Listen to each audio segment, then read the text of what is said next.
I was forced to the ground. First on my knees, and then flat on my chest.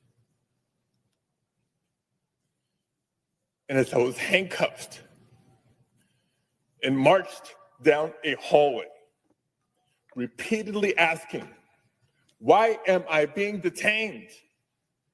I was forced. Good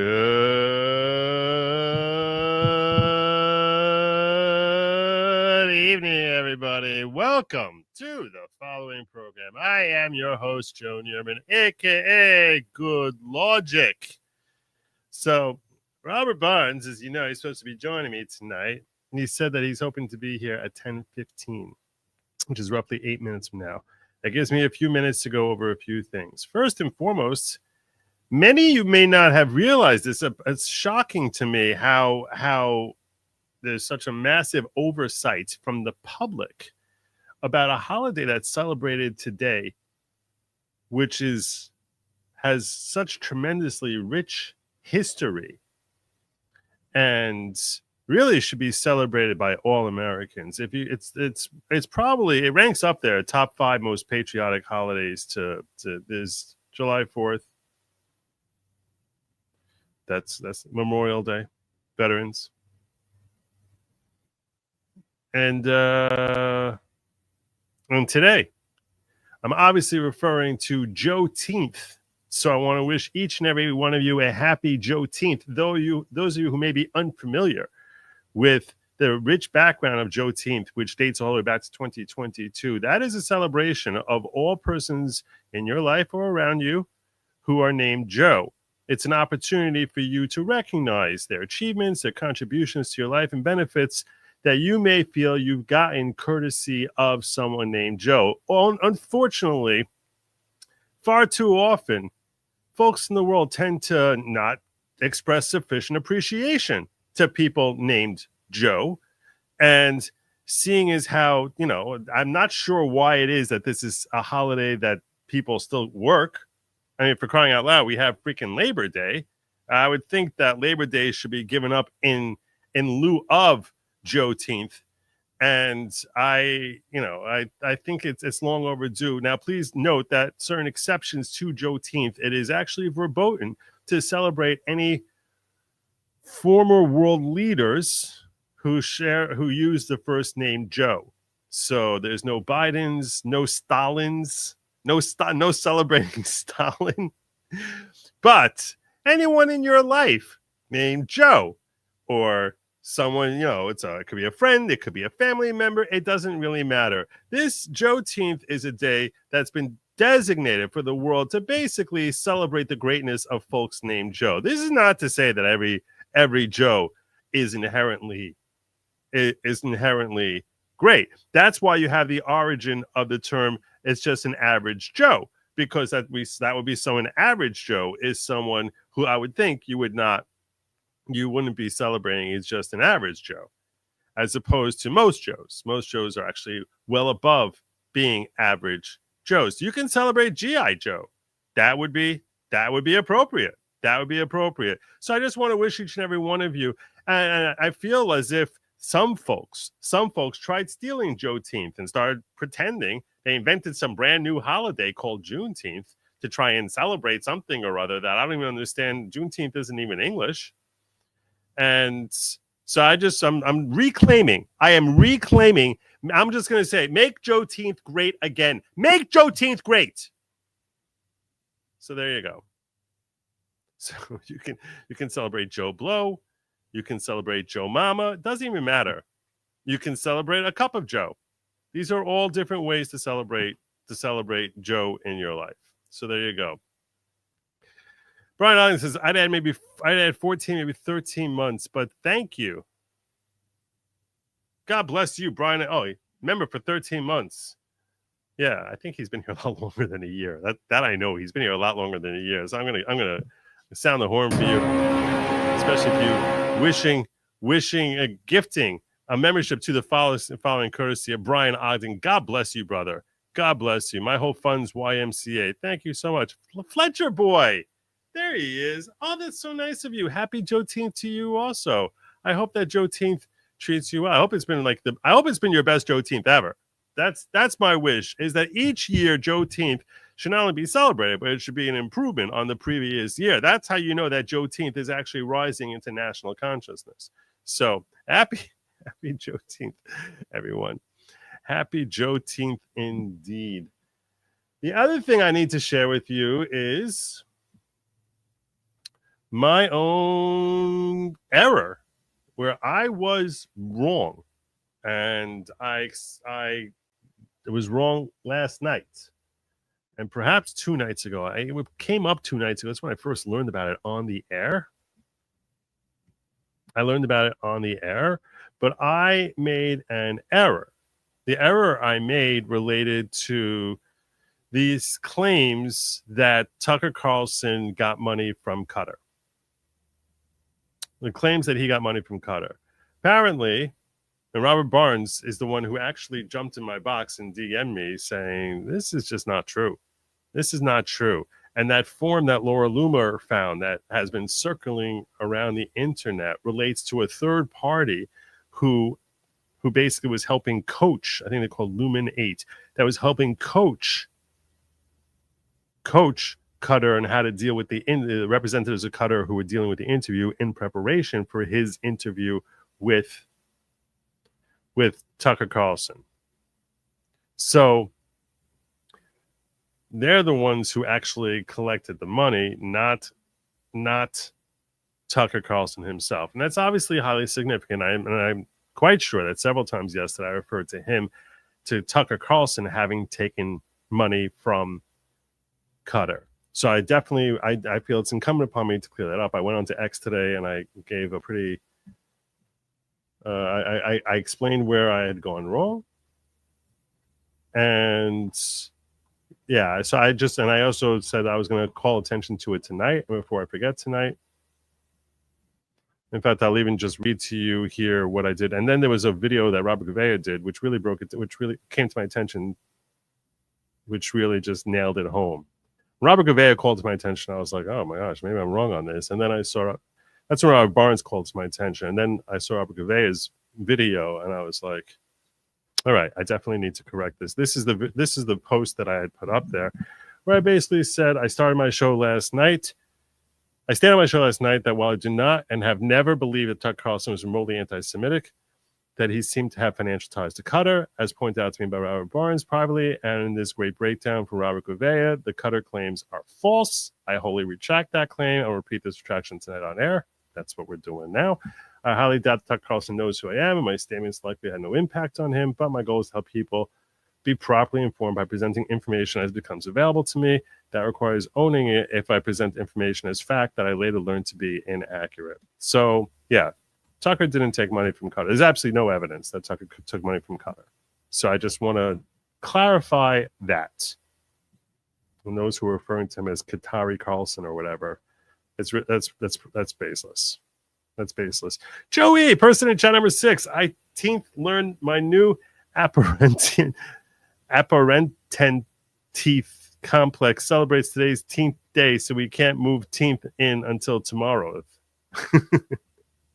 I need to get a hold of you because I actually decided I think I want to get a microphone, like a cordless microphone, where I could like interview people when I go down to the courthouse. And I'm hoping that you can help give me guidance in that. But I'll talk with you, obviously, off camera about that. Joeteenth says, Joe, my birthday was recently. Where is my dream date with Gal? It was recently. Where's my dream date with Gal Gadot? I don't know. You said it out loud, so now it's never going to happen. Everyone knows that. You can't make a wish and then say it out loud. You say it out loud, it's impossible to come true. It's impossible. It actually defies the laws of physics for a birthday wish that's been said out loud to come true. So that's not going to happen now. I'm sorry. You can try again next year. Just don't tell me or anyone. And then we can have a lot of confidence that it will definitely come true for you. So there you go. And thanks for your integrity. You're welcome, Wellesley. My pleasure. And the man who helped bring me that integrity is just popped in backstage, and that is none other than Robert Barnes. How are you, my friend? How goes it? Is your dad still over there? My dad is still there. He has not come back Like, yet. I assume he's safe. Is he in some bunkers or how's that working? Thank God. My people, whenever we talk about something that you don't want to wish like an evil eye on, we start the sentence with Beli ayin hara, meaning it just means there shouldn't be any evil eye. It's what technically translates as.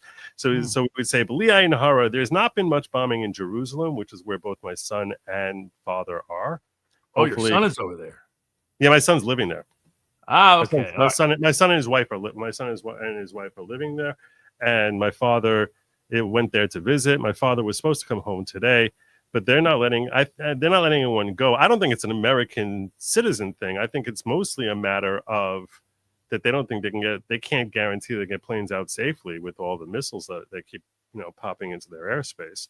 So until that settles down, I don't know how anyone's going to be leaving Israel. They only have one international airport. It's Ben Gurion, which is roughly, I would say, I'm guessing like 30 kilometers from Tel Aviv.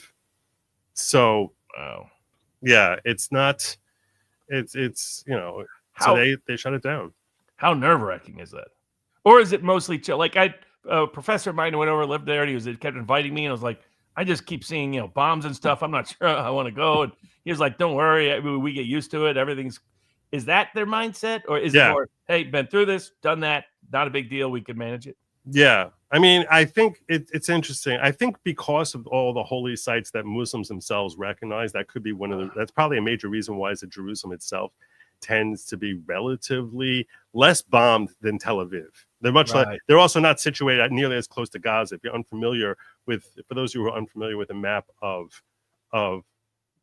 Israel, so the state of Israel in this, it's shaped like a triangle. If you pull up a map of Israel, so Tel Aviv is far closer to Gaza. It's on the water as opposed to it's on the Mediterranean. Just it's north of Gaza, and whereas Jerusalem is on the east side of Israel. So it's really, and now the whole width of the state is probably like 60 miles or so. It's not like 100. It's less than 100. It's less than 100. Yeah. So it's not like it's massive. But my son, people forget how small a country it is geographically. It really is. It really is a very small little parcel of land. Everyone makes such a big deal about it. You would think it's like the size of Texas, but it's They say roughly the size of the state. Well, especially if you compare Iran. I mean, Iran is. People forget how massive that country is. That's very big. You look at it, man. You're like, whoa. I mean, you could put Iraq, Syria, Afghanistan. I think you could fit them all inside Iran. Now you're making me want to pull up a map of the Middle East so we can get a better view of. Those people who are unfamiliar with the region.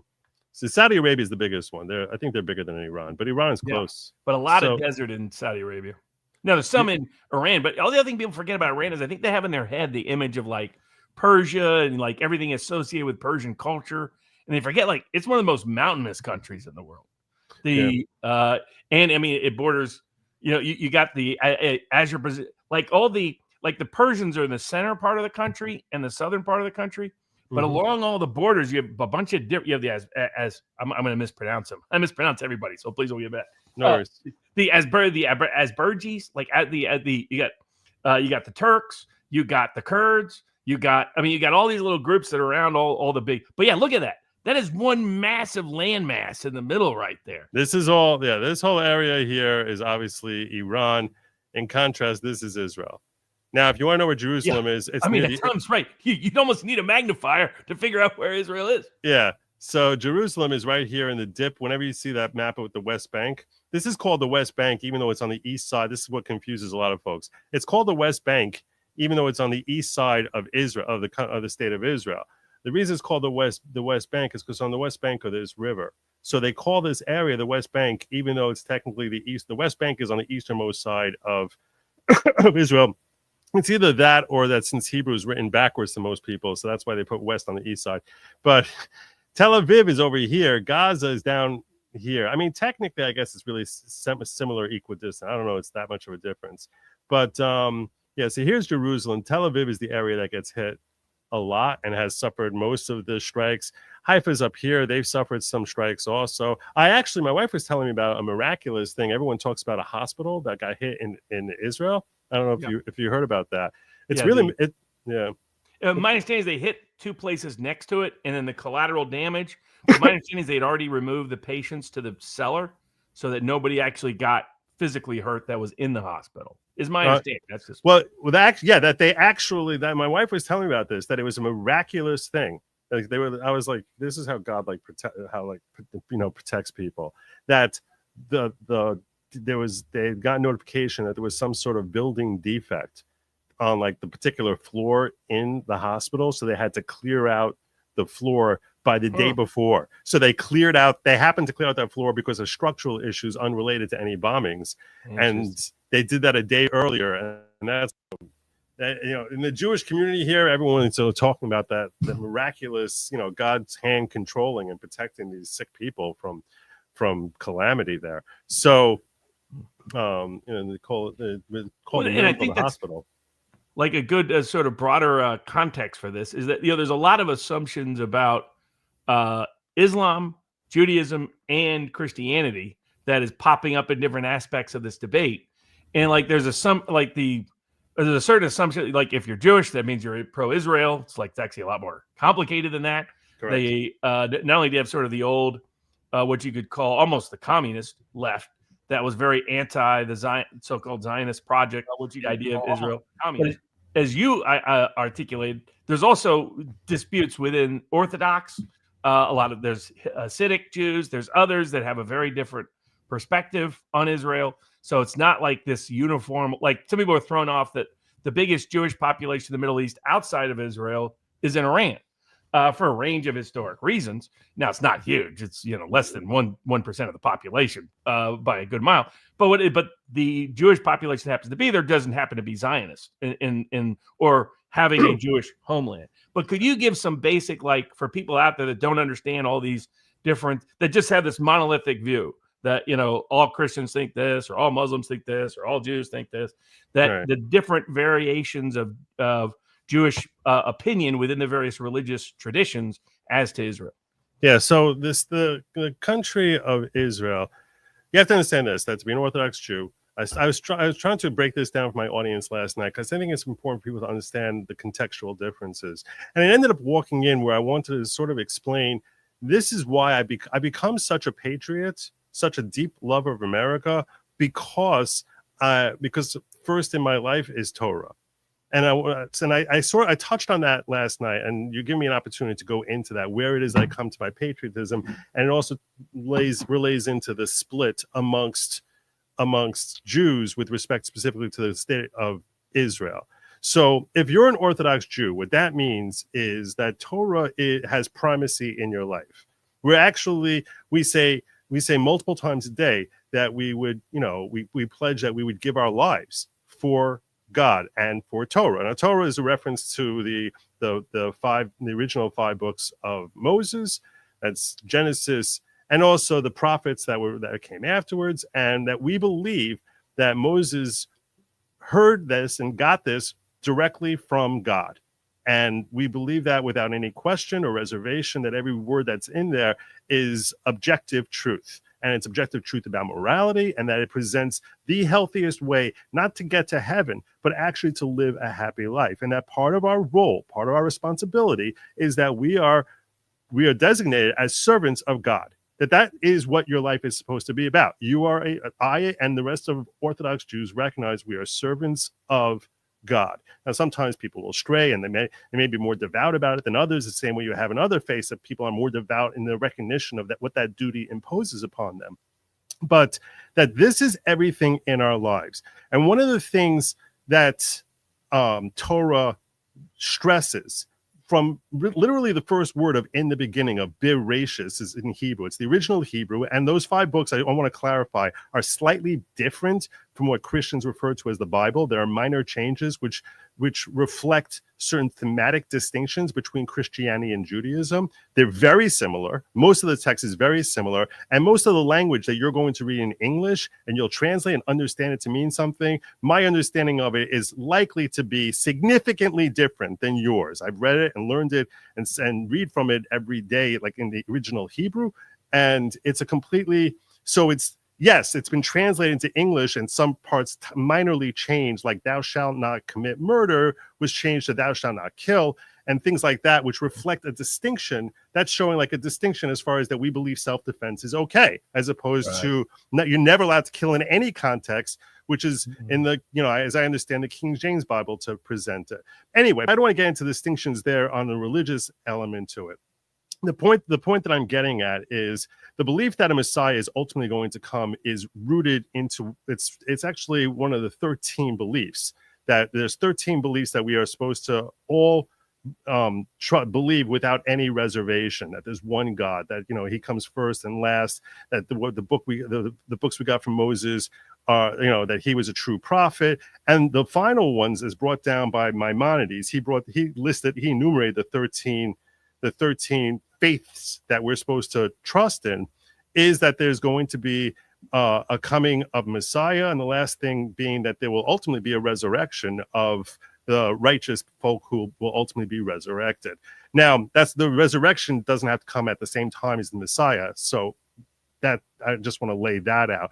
But a lot of Jews believe that, and what we're supposed to believe is that the Messiah can come at any time and be hoping for it to come literally tomorrow. These are all fundamental things that every Orthodox Jew believes. And baked into it is also one thing, is that the reason we're here is to learn to give gratitude and to emulate God. That's part of being a good servant, is to emulate God and to give gratitude.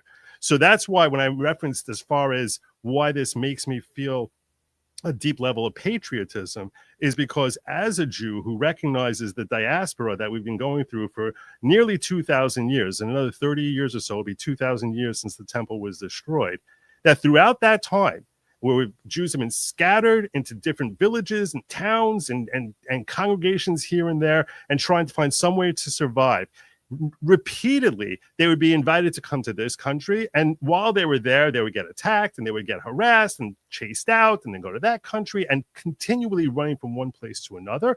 And we recognize that ultimately there has been, if you look historically, and this is something my father as a historian has pointed out to me, no country in history has been as welcoming, as tolerant, and simply just as peaceful and kind to a Jewish community for the duration that the United States has. Than what was created by our founding fathers, what they built here in an effort really to maybe promote their own religious freedoms, but also in an egalitarian type of enlightenment that was of the age, because it's right after the Enlightened Age. And they invented something that was novel, and it was also filled with humility and willing to sacrifice. And instead of saying we're going to be bleeding from these people, because Alexander Hamilton and Jefferson, they were the lords of the country. George Washington, the lords of the country. But instead of taking advantage of that for themselves and to enrich their own legacy for generations, they actually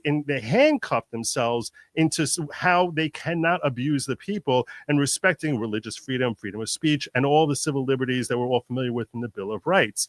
And what they created was a tremendous self-sacrifice that America has recognized and respected for nearly 250 years now.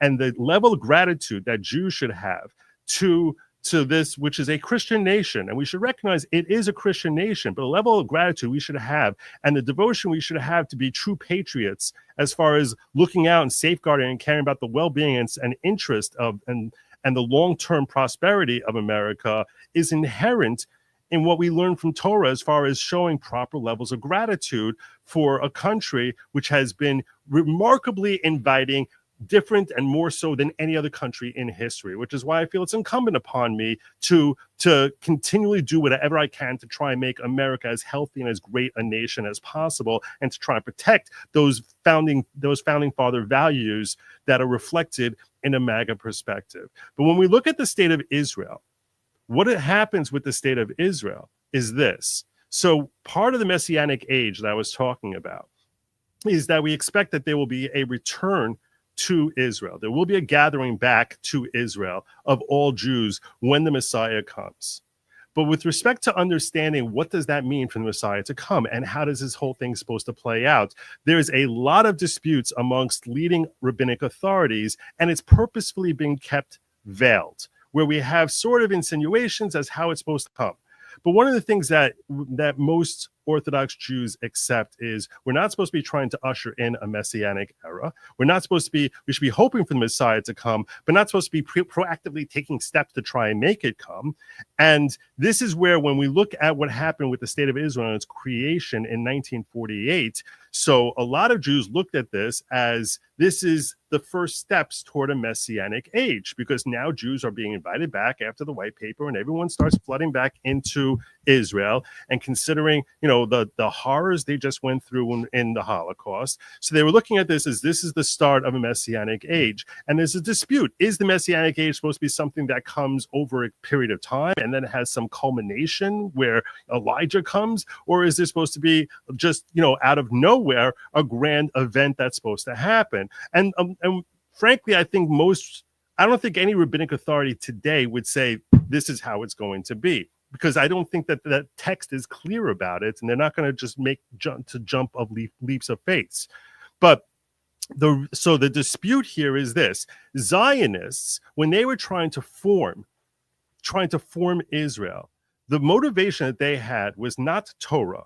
It was purely based on genealogy and culture. They said Jews are persecuted throughout the world. We need to have a country that is going to keep us safe.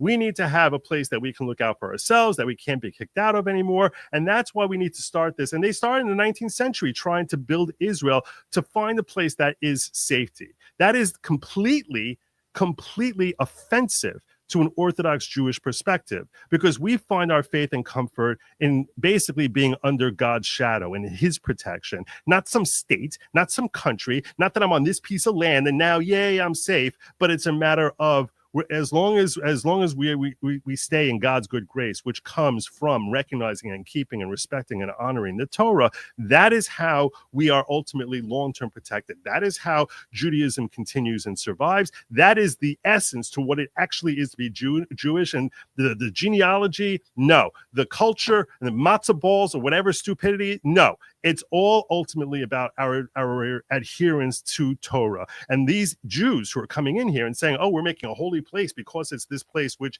is holy, and Jews to look at Israel as being a holy place, that it basically, and we all do, we look at it as the holiest place on earth, but at the same time, for you to try and designate that this is a messianic age, or for you to come in here and say, we're going to run this in a way that is completely in opposite to Torah, promoting ideas and ideology that is rejection and spitting on a Torah, like ripping a Torah up, it's to a lot of Orthodox Jews, they look at the state and they're revolted by it. And they get very turned off by it. And yet other religious Jews look at it and they'll be like, at the end of the day, maybe this is the start of a messianic age. And the one thing that all Jews ultimately recognize is the fact is there are 2 million Jews living there. And there are brothers or our sons or our fathers or our cousins, our first cousins, second cousins. These are all family members. And the same way you would care about your family member being in harm's way, so too, we don't want them to be in harm's way. So there is an interest in making sure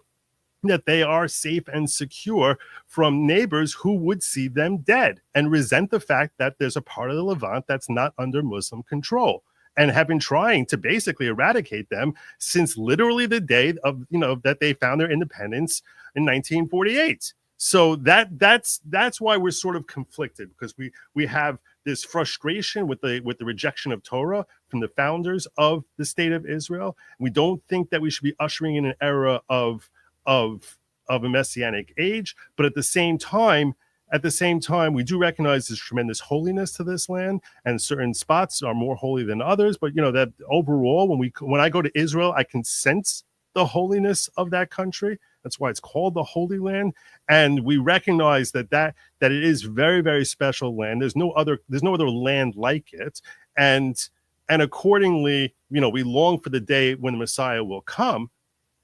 But until that happens, until you basically see Elijah, I think that my first and foremost duty is I'm like, Torah tells me, Torah dictates, I have to be a patriot and show unyielding love to America for what they've done for us and Jews for the last 200 years. So that's where I'm at on this whole thing, and that's why you can see there's a conflict here. Then the more religious someone is, the more right wing they're going to be, and there is an Orthodox Zionist, that's a very common thing, that there's a lot of Orthodox and Zionists, and they tend to be more modern Orthodox, but they're definitely, I definitely would label them Orthodox. But that's where you start seeing these splits here as to how do you view Israel? I just gave you the longest answer in the world to a simple question. Oh no, it was excellent. Because another variation of it, because I'm seeing that's one of the areas of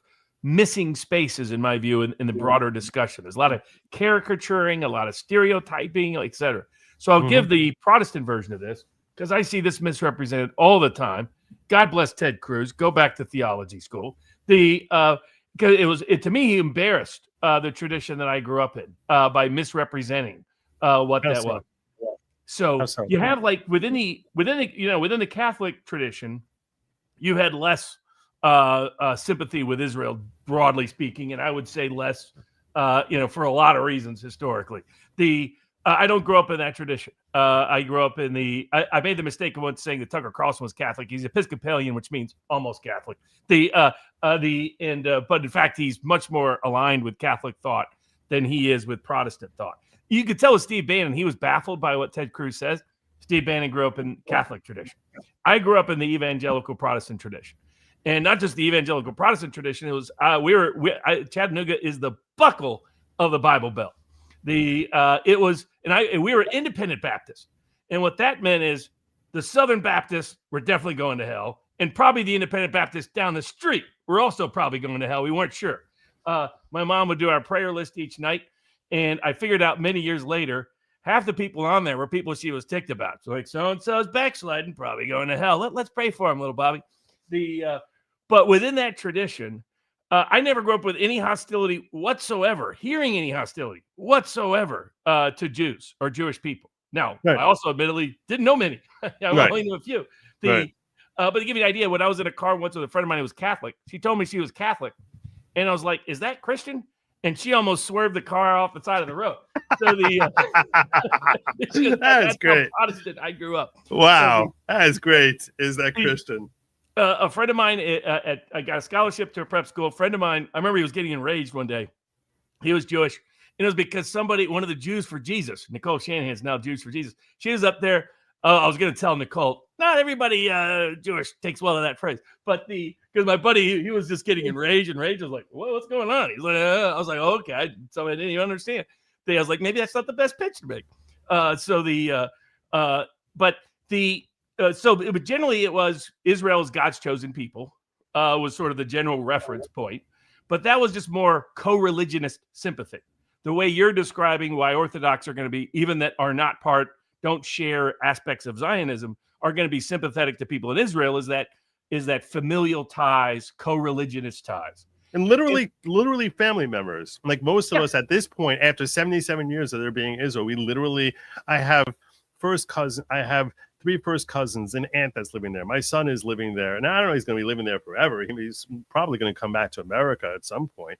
But, that, and also the opportunity to feel a closeness to God when we visit, which I'll tell you right now, when I go to the Western Wall, it doesn't feel like I'm standing there's no other place on earth which will give me the same feeling I have when I'm praying at the Western Wall and, praying to God and I feel like I'm talking face to face with God at the Western Wall. Or, even when I'm just anywhere in Jerusalem, it's just a different feeling that you have because you appreciate the history, which goes back thousands of years, that literally this is where the patriarchs were. This is where King David was. This is where Solomon was. This is the land that Moses was pleading with God to let him enter into. And that was promised to my forebears. So when I'm standing there, there's no other place on earth that I'm going to have anything like a feeling like that. And that is universally the same feeling that invariably every Orthodox Jew who feels a connection to God feels when we're visiting the country of Israel. That it's just that, and it's always going to be that way. So because of the opportunity to visit there, my father, the first time he was there, literally dropped to his knees crying in like tears of just like that he has an opportunity to do something step here where for thousands of years, 1,500 years, 1,800 years, no Jews pretty much were, aside from a small congregations that were there. It was very difficult for any Jews to actually even visit there or go there. It's not like today where you could fly in there. Is, I think, an important point because it also relates to the Protestant experience. So there's been I'll get to a second the sort of mythology about dispensationalism that was being inaccurately represented by people like Ted Cruz and some of the critics, some of the evangelical Protestant critics. But the other component with all of this is the experience that Christians had under Israeli rule. So evangelical Protestants, the two big good decisions that Israel made politically. First was joining the United States side during the Cold War, which they kind of, were a little bit slow to, but Stalin thought they were going to join the Soviet Union or be aligned with them. First country to recognize Israel was the Soviet Union, and then Stalin felt a little bit disappointed. It's not like the Russians had such a great history of how they treated Jewish people, Fiddler on the Roof, you don't have to be a Broadway fan to understand that. But so there was some sympathy there. If you go back in the old polling data, the first spike of approval for Israel in the United States comes amongst a lot of evangelical conservatives, but it was because of, when they cited the reason, they're anti-communist. Israel's anti-communist. Israel's on our side. Many of the Arab regimes were perceived as communist or communist aligned. They're part of the non-aligned movement that was seen as just commie here in parts of the United States, fair or unfair, as that case may be. But the next big growth in evangelical Protestant empathy and sympathy with Israel was Israel made Jerusalem and the Holy Land completely accessible to Christians and evangelical Christians, which, the people I grew up with, it shocked them. In other words, there was like, well, there's a Jewish tradition, so why? And for a long time, so my Muslim friends out there, that was not the case when Muslims ran Jerusalem. There's a reason for those crusades. It was because we weren't allowed in. Yeah. So, that more than anything created alignment. And the third aspect was when the religious right formed as a political movement. Evangelical Christians got politicized by the secularization of American schools, and what they felt was an attack on them, a mistaken attack on them by President Carter, who thought because Deep South schools created private Christian schools to get around integration, that every private Christian school in the country was about integration, when many of those Christian schools were founded as some of the first interracial schools in the country. Right. So they had nothing to do with the Pentecostal tradition. The Protestant tradition in Wisconsin was a big part of starting the Republican Party that was abolitionist, et cetera.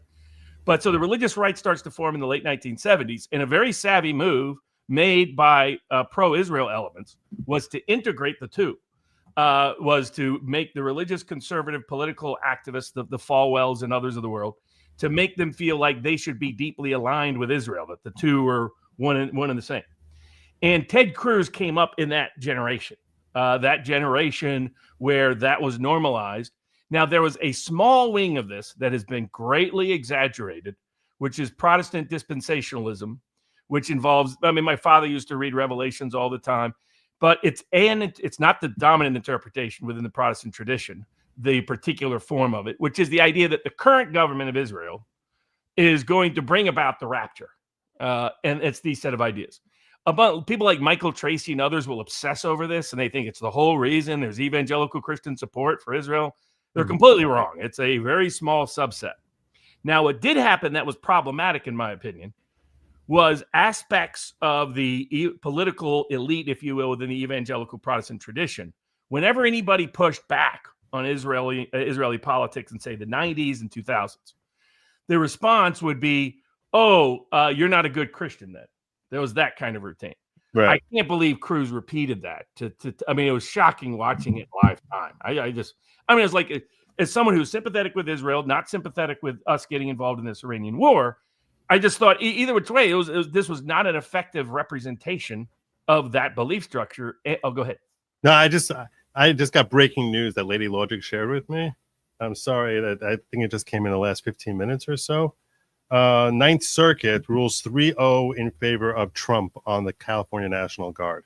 So I called it. I said they're gonna go in his favor, and that it's gonna be at least 2-1, and we have a good shot at 3-0. I'm really glad about this. Sorry to jump in on you there. That is but, correct. I've actually never read the Torah, so I've obviously read the Old Testament, but I have no idea what overlaps and what doesn't overlap.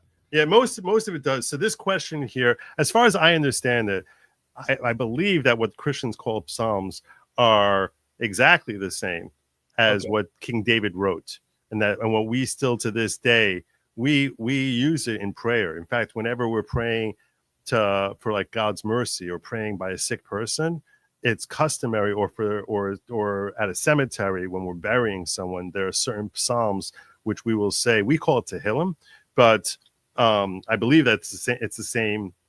I think it's the same thing. There's 149 of them.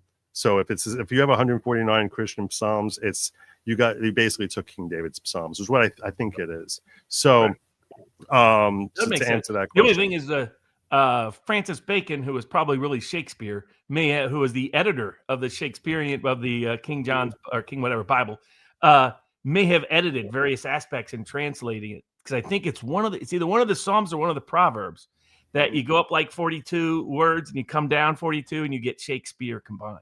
But otherwise, I believe it's I'm talking about the original Hebrew, and the Hebrew is so poetic that even though I understand Hebrew fairly well, I can't speak it well. I can sort of get by, and Lady Lawgic says I speak Hebrew, but I know I don't. And the way you can tell is if I'm watching the news, I won't know what they're talking. I'll be like, I'll get words here, I'll get a phrase here or there, but if I'm watching the news, I'm not going to know. Unless if there's no video. If with the video, I might be able to figure out what they're saying. But without video, if I was listening to the radio, I would have no idea what the heck they're talking about. So, but I do pray in Hebrew. I know all Orthodox Jews learn to read Hebrew from the time they're 3 years old, learning how to read Hebrew. I was learning to read Hebrew and English at the same time. All our prayers are in Hebrew, Torah is in Hebrew, everything, and not just in Hebrew, but there's different fonts. Like there's a script which looks completely different. Like it's like the same way you have when you have cursive letters versus print, versus print. So there's similarly in Hebrew, there's cursive and there's print. And so isn't it written like left to right? Like it is written from left to right, which actually makes I think what I saw this video once where someone was explaining that when you're carving, so it makes sense why the Chinese, when they're carving, you sort of carve downwards, and that they didn't want the ink to smudge, so that's why it would make sense to write from left to right rather than right to left. But if you're carving, you would start on your right side and work your way to the left, which is why I think the older languages read that way, because it just is easier to carve if you're right-handed to sort of bash and carve that way. So I saw a video, and that to me makes sense. I don't know that, as far as the origin. I mean, I look at the Hebrew language itself as being divine, but I don't want to go down that road. I do want to get into the areas that I think that you and I may disagree about the Tucker meeting, but I need to get an elephant out of the way. There's a white elephant in the room, which is your fight with Dan Bongino. In case people didn't see it, I just want to quickly wrap up on the Protestant side real quick. So most evangelical Protestants are sympathetic with Israel because they see him as co-religionist, and because Israel's done a great job protecting the Holy Land for access to evangelicals, and because they lack, quite understandable, a lot of sympathy with Islamist causes due to the hostility to aspects of America and Christianity within the Islamic world over time.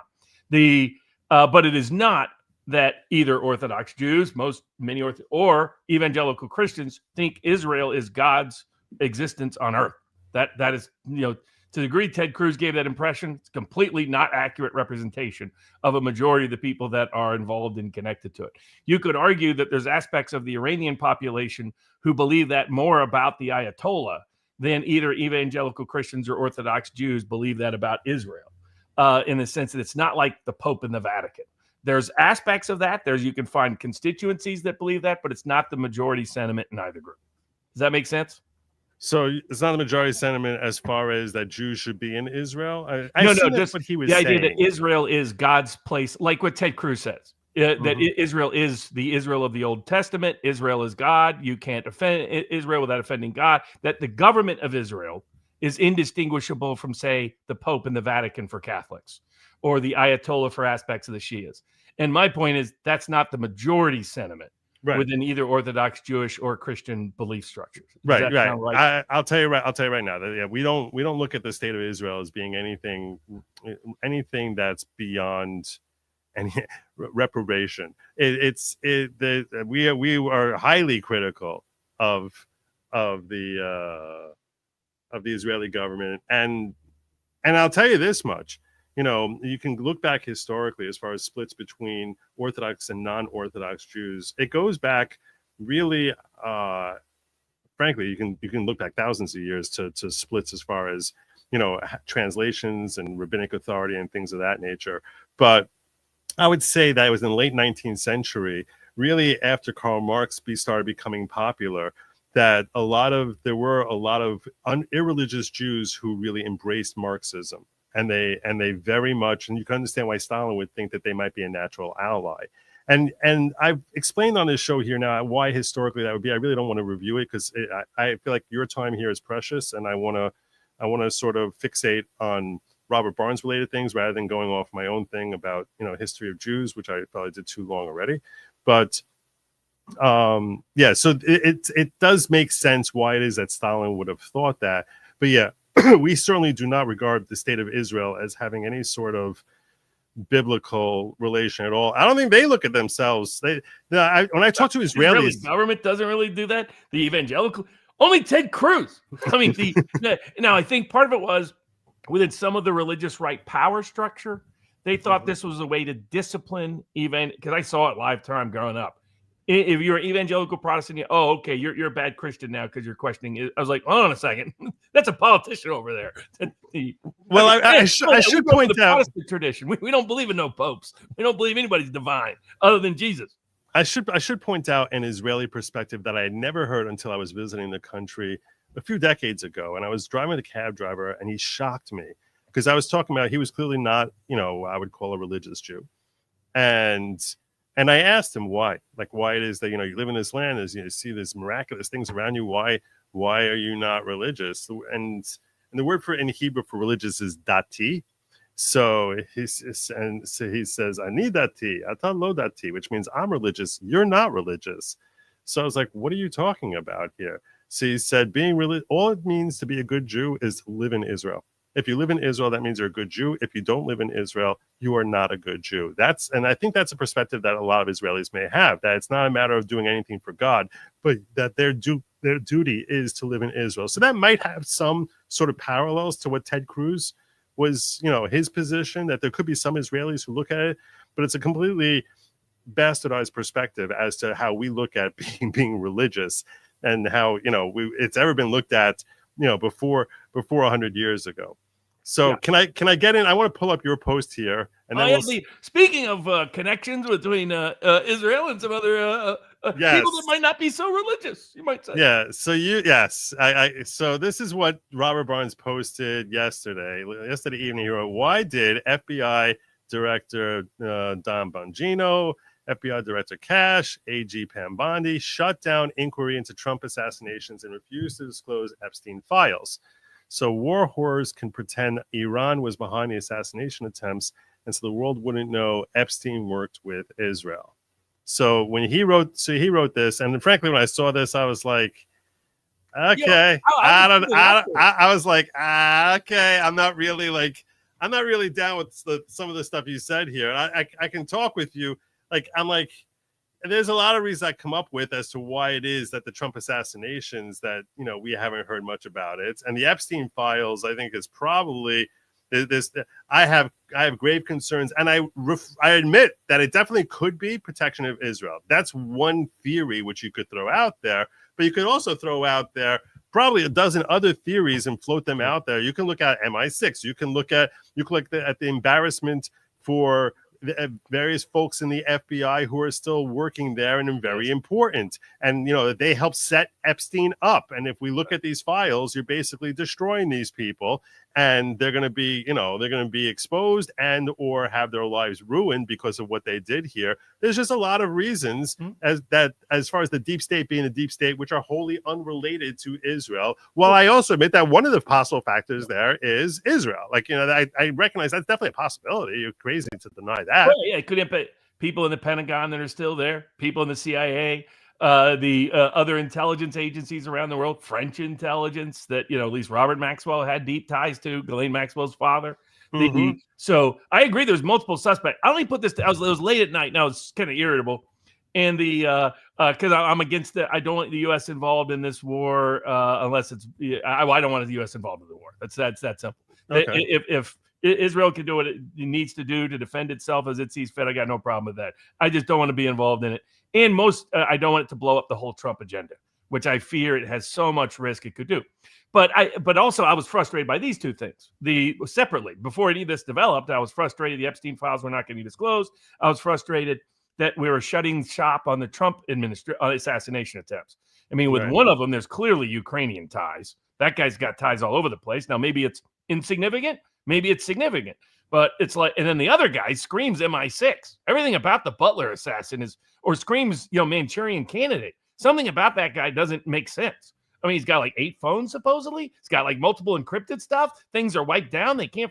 It's like none about that has ever made any sense. Burn the body right away. Every time there's a body that we would want to have it looked at, somehow it always just gets cremated or dropped into the ocean like Osama bin Laden. Everything is just like we have to get rid of it this second. God forbid we should keep this body around for 10 minutes to actually look at it. We have to get rid of this right away. And Bongino had been very critical about that. Kash Patel went around about the Epstein files saying that Bill Gates was the one lobbying to prevent its disclosure because he's likely in him. And Bundy, was caught with James O'Keefe saying that there's a bunch of videos, thousands of hours of videos of underage girls on those tapes. And then all of a sudden they turn around and tell us Epstein killed himself. There's nothing else to look at here. All of a sudden we're not getting any of the Epstein files. And all of a sudden Bongino's like, there's nothing to see here in the Butler assassination attempts. And so I was irritated at that time.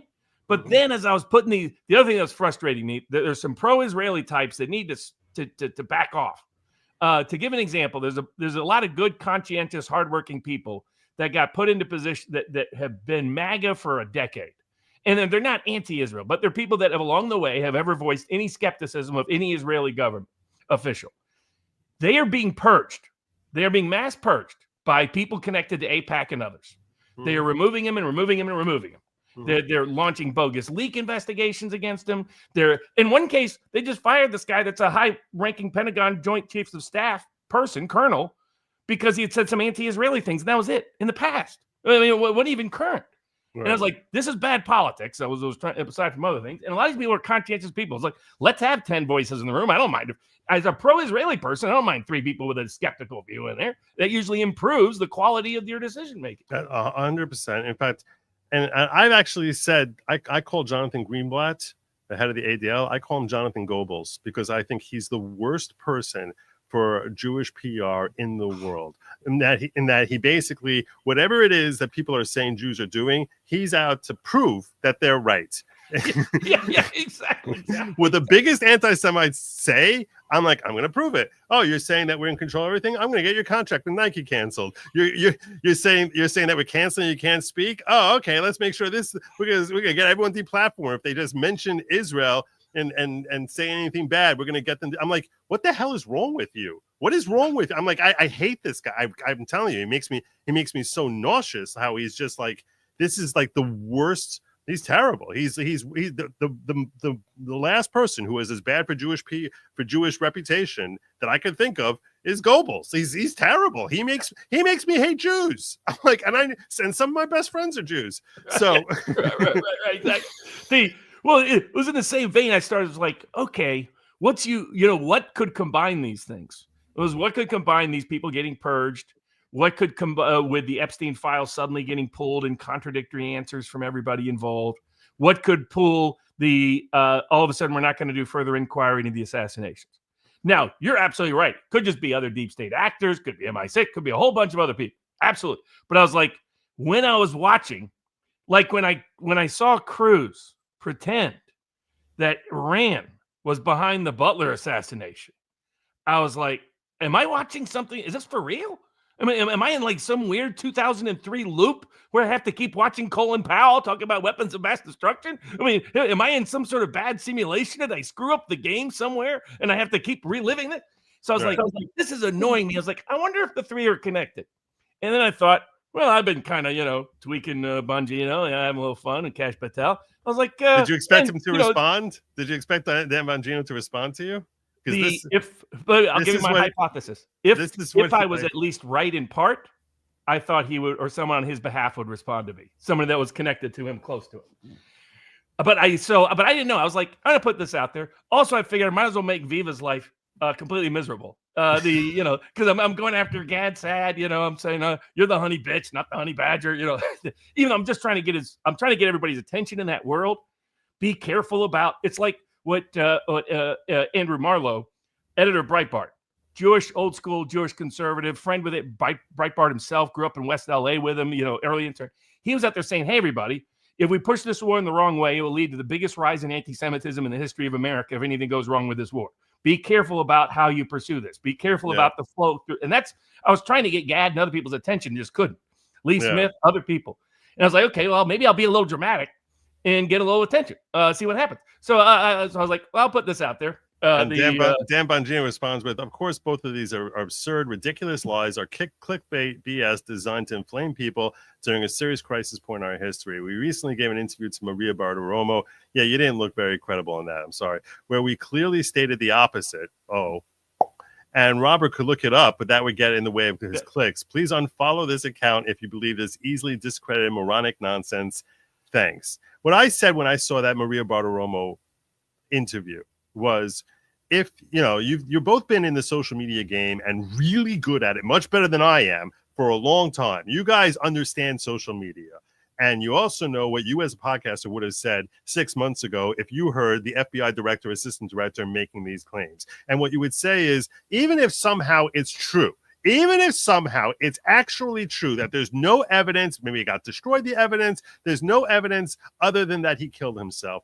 What makes him a fascinating figure, Epstein, is not how he died, it's how he lived. So if you want to tell me that he actually, that I should believe he committed suicide, and you want me to believe it, why don't you open up the files and share with us what happened during his life? How did he get his money? How did he end up assessing all that power? Who was he blackmailing? Who's coming to Epstein Island? Why is it that Alex Acosta, or what is that his name? Alex Avila, the prosecutor is giving him, when he sees that this guy is trafficking countless underage girls, gives him that ridiculous deal in 2007 and basically mutters under his breath to someone, well, that's because he has connections, he has connections to various intelligence agencies. So why is it we want you to be forthcoming about what was happening in his life if there's really nothing nefarious with respect to his death? And the fact that you can't share that with us just makes us say, why should we trust you? And you're shattering the trust. We sent you there with so much trust, and you're shattering that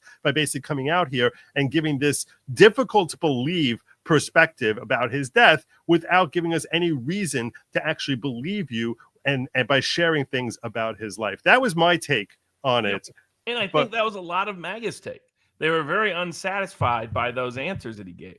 What was fascinating is, there's like nothing specific that's really denied. There's a lot of inflammatory rhetoric in his response. And you got an old saying in Arkansas, only a stuck pig squeals. So when I see a pig squealing, I figure I must have stuck him. And so for him to be squealing, it's like something I said must have stuck, which means there must be some kernel of truth somewhere in what I'm saying. That was, why did these guys suddenly reverse course? And then we're seeing, and basically what I was suggesting was the possibility that some bad faith actors who want us to have a war with Iran, that let's say the Epstein documents did badly embarrass the Israeli government and implicate Mossad. I know it implicates Lady Rothschild, because Lady Rothschild, till Alan Dershowitz blabbed this out. I was startled. It's like, how'd you meet Epstein? He goes, why did you believe in Epstein? So I was like, I could see this guy's trouble 10 miles away. But I was like, how do you take the bait? And he was like, I totally trusted him because Lady Rothschild recommended him. And I was like, And he's close to Lady Rothschild through his politics, Dershowitz's strong advocacy of Israel. I mean, this is from the Rothschild family, Rothschild Bank. Now, I don't believe in all the conspiracy theories, all the rest. But the Rothschilds have always been influential. I mean, they're smart bankers. You got to give them credit. Greatest wine in the world. You got it. They got great taste. Lafite Rothschild, fantastic. So I got no complaints on that side. Yeah. But Macron came from the Rothschild Bank in France. And part of the Rothschild support for the Israeli project helped make it possible. Now, they're not really Orthodox Jews, if you follow the Rothschild family. So that was part of why I brought all that. But so I was like, I wonder if there's an Epstein Mossad connection, and why might you want to suppress this information, at least at this point? Why might you suddenly delay this? Well, if there were powerful actors who want us to get involved in a war with Iran, for whatever reason they believe, whether it's bomb Iran, Lindsey Graham, or all the others, could disclosure of the Epstein files proving Mossad connections, Israeli government connections, could that undermine such an agenda?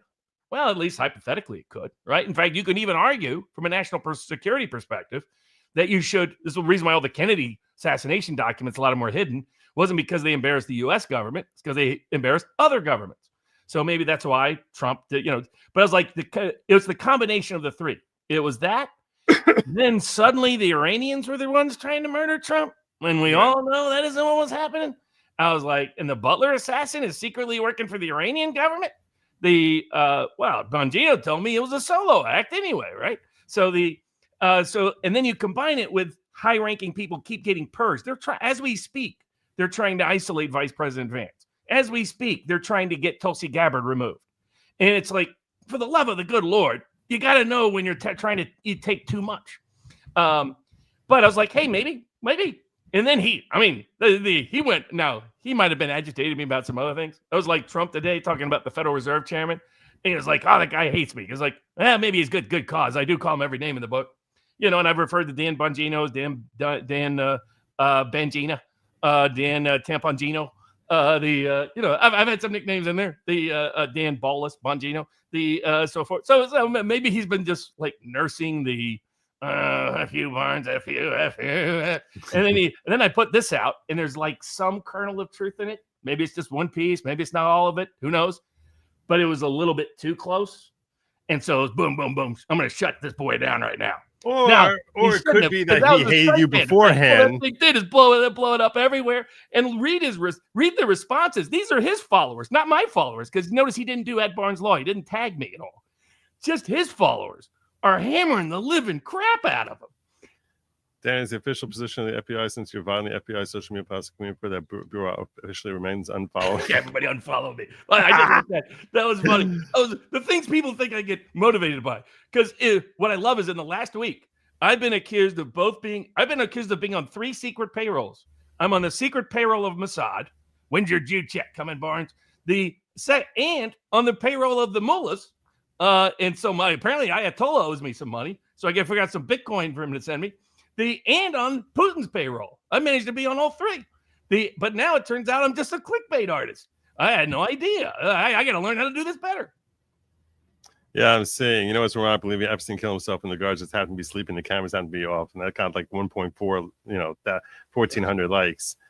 It's just like he got ratioed on this. And he got again, it was just his people. I didn't put it on blast. I didn't even know he'd responded until somebody said, hey, Barnes. And I was figuring, poor Viva. I actually saw this 10 seconds. I saw this like 3 minutes after I invited you to come on my show. I was like, oh my God, I can't believe I haven't come in. Right after you said yes, like, I don't know how it is that this just flew into my feed. I was like, all right, well, we're going to have some fun with that tonight. Now, I can't speak to the Butler rally at Crooks or Ruth, but I will tell you this. This came up yesterday. I really want to start getting into the conversation yesterday. That Ted Cruz made reference to Iran trying to kill Trump, and Tucker called him a big fat liar. He said, "You're full of crap." Because if so, we should go to war with them. Oh heck yeah! I don't think so. Well, I'll tell you- I agree with you. You'd have to be careful about that no matter what. I What's wouldn't interesting say about go that- to war because we have this. But while Ted Cruz didn't bring up these names, this came out November 7th under Biden's DOJ, and that they got these three guys who were in the New York City area by the name of Farhad Shakari, Carlisle Rivera, and Jonathan Lodeholt, who were arrested and pronounced the following for murder for hire related charges against these three in connection with their involvement. And U.S. Attorney Damian Williams said that actors directed by the government of Iran continue to target citizens, including President-elect Trump, on U.S. soil and abroad. This has to stop. And Merrick Garland made a statement that there are a few factors in the world that pose grave threats to national security of the United States. Says, does Iran? The Justice Department has charged an asset of the Iranian regime who was tasked by the regime to do a network of criminal associates to further Iran's assassination plots against its targets, including President-elect Donald Trump. So it's not like there aren't names out there that have actually been charged with being murder for hire on behalf of Iran to kill Trump. Well, there was one even before that. But this also relates to what I believed at the time. So for further background, I was up at the RNC and meeting some people up there, and they told me that Mike Pompeo had been making the rounds the week before. This was the week before the assassination attempt in Butler. And that Pompeo was telling Iowa delegates that he was going to be the vice presidential nominee. And the implication was that someone else, other than Trump, was going to be the presidential nominee. Because Pompeo was never on the VP list. And here is what I suspected. I just put this out there as a hush-hush. I was like, I don't know whether it's true, but it's like, it's not something I would completely foreclose. If you put a few things together, it would be this. If you were the deep state, you wanted to take out Trump and get into a war in Iran. You believed it was the last country to topple in the old neocon agenda that General Wesley Clark talked about in the mid-2000s that was disclosed to him right after the Cold War collapsed. That there was elements of the generals and those crowd that saw the Cold War collapse as an opportunity to own the Middle East, that we could own it all. We could just boom, boom, boom, boom, boom. And that the last one to that would be Iran. And the last hurdle to that might be no new wars, Donald Trump. And that the idea was this. 3 days before the assassination attempt at Butler, they arrested but didn't disclose that they had arrested someone connected to Iran for trying to murder the president. I think the original here would be an alternative like to Oswald kind of conspiracy theory, whether you say the mob, the CIA, or someone else. Theory would be this. Let's say you're a deep state actor. You want to remove Trump, but you want a double bonus like you wanted with John Kennedy, right? We're going to not only kill Kennedy, but we're going to blame it on Cuba. Right. Exactly. So that we can invade Cuba. We get a two for bonus. We get someone that's a good red herring so nobody looks at who might really be guilty. And we achieve this ulterior objective of an added bonus of taking out Cuba. The logic would be this. Assassinate Trump, blame Iran. And that the plan was already afoot to do so. And that, but, whether you call it, divine intervention, whether you call it fortuity, whether you call it Trump was just, had edgy, nervous energy that day, whatever you want to do, he survives. But I think the thought process is assassinate Trump, blame Iran, go to the convention the next week. Nikki Haley is the nominee. Pompeo is the vice presidential nominee. And in the name of defending and vindicating Donald John Trump, we will take out that Iranian regime. I think that was the plan, and I think that was the script. At least that's what I speculate. Do I know for sure? Absolutely not. I'm saying about 1 in 5 chance. But what put it together for me was when I saw the arrest, which was fascinating. It got almost no coverage at the time. It was just a little bit of news. But, I cover, indictments and other weird stuff, obviously, because I'm a lawyer. I was like, that's unusual. And then I was meeting a delegate that was at the RNC. And they're like, hey, I had the most unusual thing happen to me last week. And I was like, CIA Director Mike Pompeo? That Mike Pompeo? And I was like, he was saying he was going to be VP? And I just, put one and one together. I was like, this would have worked well. If it had scripted this way, it just felt so much like Lee Harvey Oswald playing Cuba all over again. So when I saw them regurgitating it, I was like, I'm smelling something here. I'm not quite buying what they're trying to pitch. But it would be a reason. Now, does it mean it's the reason? No. But it could be a reason. Don't look further into Butler. Don't look further into the Florida case. It might implicate deep state actors. It might implicate Ukraine.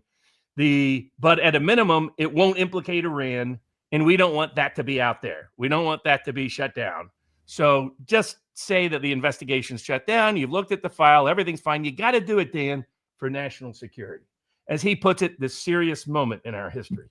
That's when they're always lying to us, folks. The more serious the moment is, that's when the lies start rolling out. That's fair. That I definitely agree with. I would ask you, here's a problem I have with your theory. Okay. If your theory was correct, wouldn't everyone know about this? Wouldn't they made sure the plan? The problem was it missed. I think this was going to be launched right away. I think they were going to go boom. They had they arrested the Philly guy 3 days before. And I think they were going to say, oh my goodness, we've got it together. We've got the conspiracy. We've got the multiple actors. And it all went sideways. But why wouldn't the deep state say, let's just throw this out there anyway? Are you saying it only works if you don't have Trump in the White House, if you have someone else in the White House? Correct. But by the time this whole thing would be unfolding, this would be long after the RNC. Vance would have been the person, not Haley or anyone else. Once they're president, it's a different dynamic. So I thought this was dead and gone. This was sort of buried. They had popped it up a little with a few press releases, but nothing major. And when I saw Netanyahu bringing it back, well, I was like, God bless him. But he's been saying Iran's going to have a nuclear weapon since 1991. God bless him. That's true. I love it. It reminds me of like Heinz 57. I don't know if you've ever seen The Manchurian Candidate. He can never remember how many communists there are in the State Department. And so they're at a restaurant, and he's like, can you please remind me how many communists there are in the State Department? And so his wife gives him the Heinz 57 bottle. And so then there are 57 known communists, right? It had that kind of texture that when he brought it. So when Netanyahu brought it back, I was like, okay, whatever. So Netanyahu is throwing out to seeing what's going to work. This has been his life dream. If you were to defend from Netanyahu's perspective, Iran is the great threat to Israel, etc. I don't share his beliefs about how things work tactically. I've always been a skeptic of Netanyahu's approach that, okay, they're opposed to us, so we're going to take them out without thinking, okay, then what? That's been my disagreement with it. Is not ideological, it's tactical. Will this work or will this backfire? Regime change, we're basically like 0 for 438 in Middle East regime change as far as getting a better actor to take over. I agree with you. That regime change always sounds like a great idea when we hate the guy who's there, and then whoever comes in there, we're desperate. We're wishing for the good old days of the last guy. So I agree with you that from that perspective, that regime change seems very short-sighted. And yesterday I was explaining to my audience why it is that power vacuum is likely to be filled by an even bigger lunatic. That they're the ones who get the most clicks and likes the same way they do on social media. And they also have followers who are likely insane. So, and they're likely to be violent. So they're willing to rise up and basically beat the heck out of people to make sure you vote and support our guy. So when you consider that, whenever you're engaging in some overthrow, which I actually saw some guy who was saying that there is a revolution that's going on in Iran, the Crown Prince announced that there is an attempt to overthrow the Khamenei tonight, and that's actually been going on tonight. Well, we're trying to inspire every which different direction.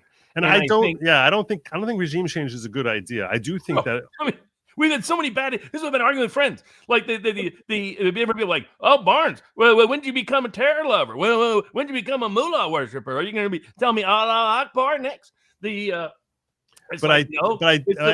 how do you feel about Iran having nuclear weapons?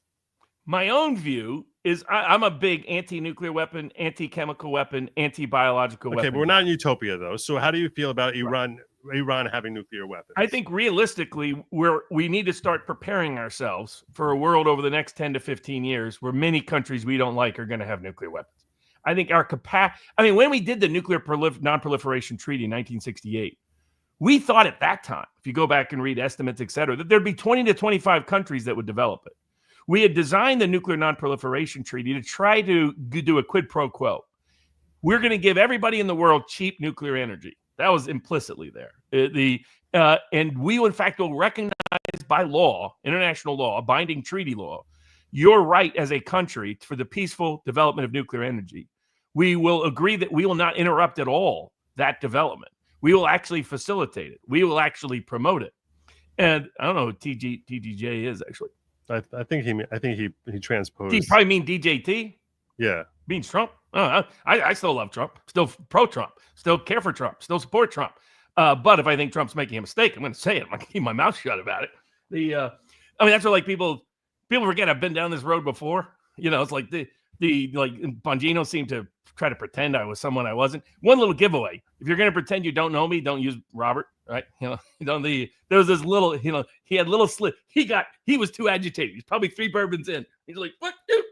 And he really just wanted to say, what happened Monday night that this is the same guy? What happened Monday night that he might be referring to? Do you know? I don't know. So Monday was there. Let's see. What was Monday? Oh, Monday was Richard Bears. So I was on with Richard Bears, but I have no idea. Bears, great. Bears also Israel supporter, right? Also comes from the Protestant, Catholic converted to Protestant tradition. But he was just pointing out the huge risk. He was just trying to scream to everybody in the Republican, this is massive, massive political blowback. Right? Like whatever happens geopolitically, whatever happens militarily, there is massive, massive domestic risk politically. This could crack the coalition in ways that you couldn't rebuild. And all of a sudden your agenda is dead and everything else. And just the history of polling and with military conflict, that there's a rally around the flag, that depending on how you phrase the question, you can get a lot of support. If you phrase it honestly, you don't get that support.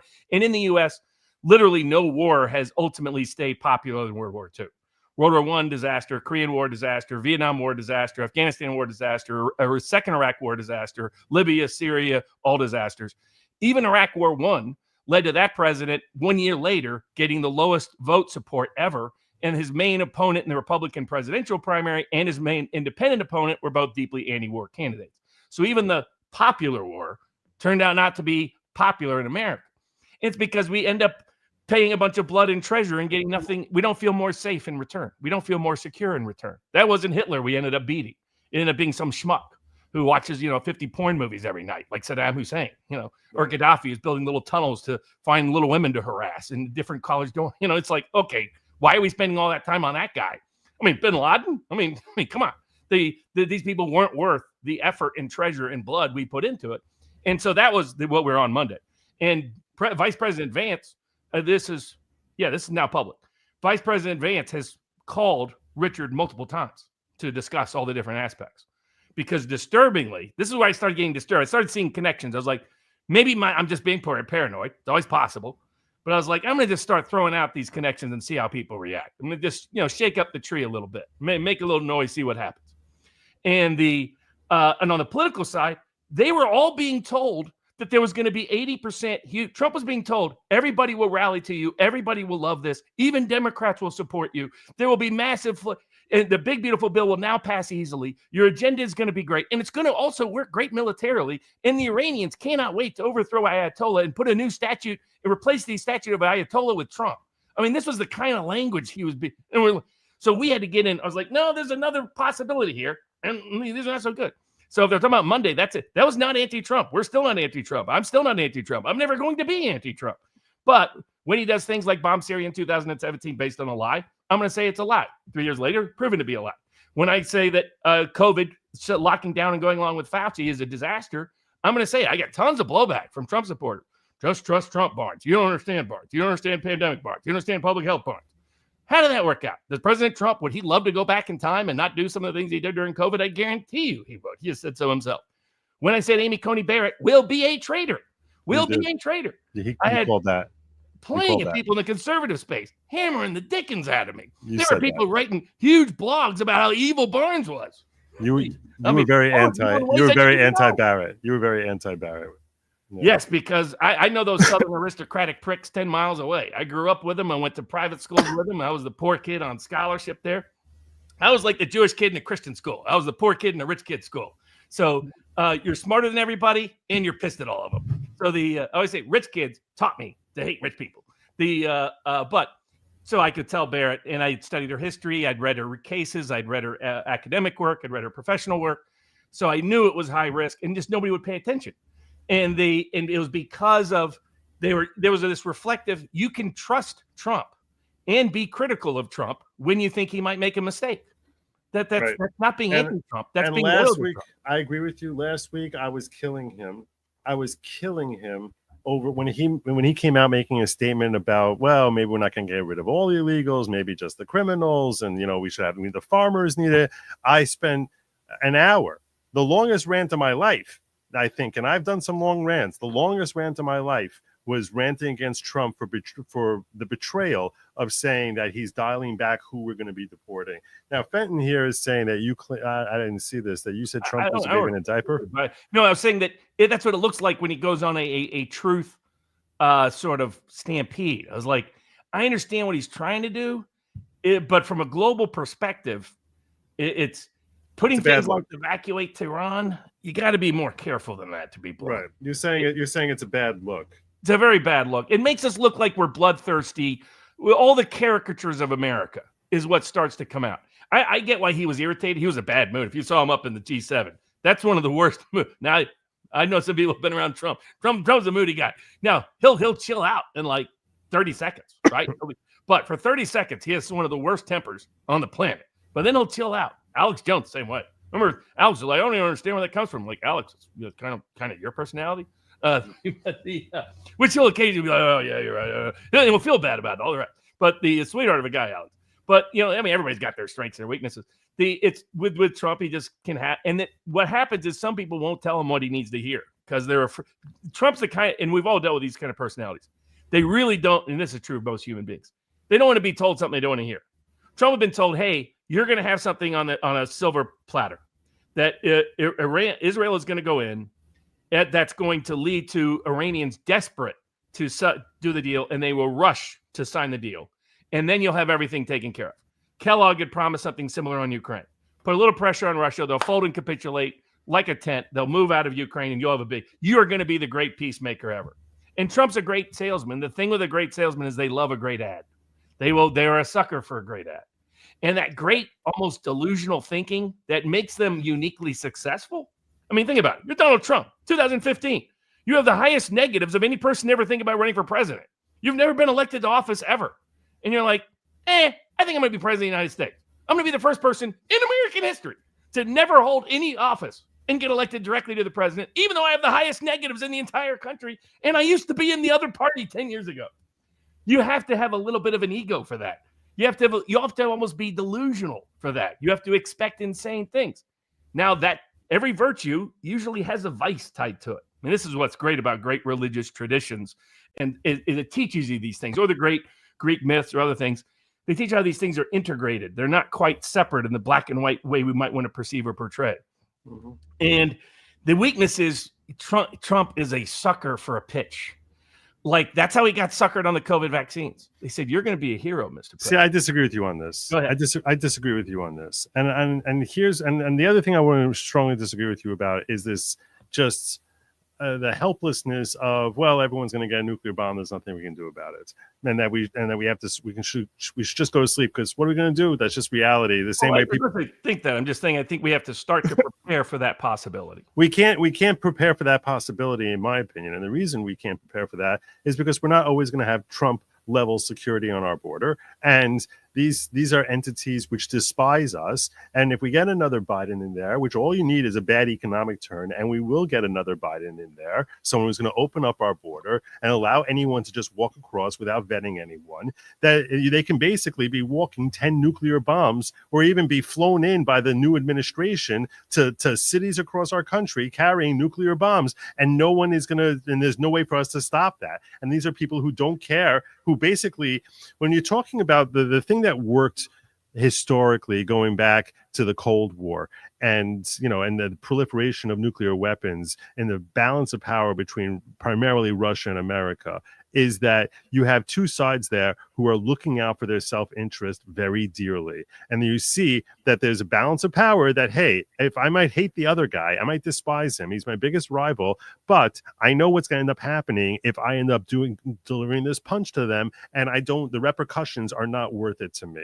But when you're dealing with players who are not thinking with that Western type of mindset, or a mindset of a Yeltsin or a Brezhnev, right? They're not thinking with that mindset. They're thinking like with a fundamentalist type of perspective that eradicating the infidel is something that will get me to heaven. and I don't care. My life is meaningless compared to eternity. So you don't balance of power does nothing. It's like, oh, okay, if you end up bombing me and killing me, I'll just get a higher spot in heaven. God will reward me that much more for it. So that's why the balance of power doesn't work when you're dealing with a fundamentalist religious, person who thinks that killing you is something that will send him to heaven.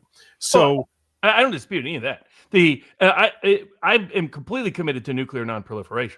And in my view, the world would all be better off with nobody having nuclear weapons. I mean, I have that view going back to Oppenheimer. So but then the question is, okay, realistically, what's attainable? What's achievable? Right. Okay. And that's what I mean. I mean, how do we actually get effective nuclear nonproliferation? Right. And one of the points that it's now being discussed in the White House, and it's been publicly leaked that this is the case. But that there is a very good analysis done by people within the State Department that that it's the Gaddafi effect. And it was some of us were arguing back at the time of when Hillary Clinton was bragging about taking out Gaddafi. It was aside from the regime change. I was like, what message are we sending? Oh yeah, Kimmy's great. Got a sweet smile. She's facing cancer. Awesome. You can go to her Give, Send, Go. She's not trying to raise a bunch of money, just trying to raise enough to get by. And that's a Kimmy Guy, GUI. So Kimmy Guy at Give, Send, Go. You can help /donate. Money. Yeah, absolutely. I've donated.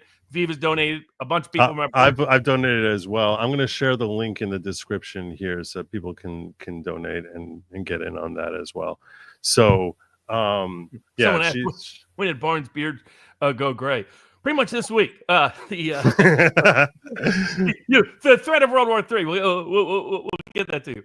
But to me, and so their approach is, so for those that don't remember, Gaddafi gives up all his weapons programs. Then there's regime change. Hillary Clinton brags about it live. We came, we saw, he died. He gets bayoneted and sodomized live on world TV.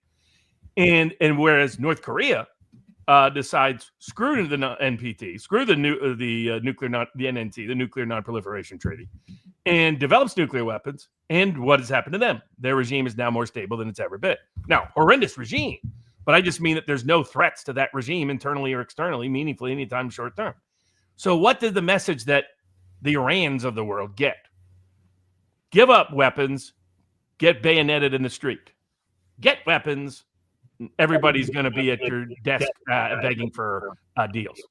And that's my concern is if we go in and attack, what's the risk that by doing so, we actually motivate more of these rogue nations, more of these bad faith actors to get nuclear weapons rather than deter them from it?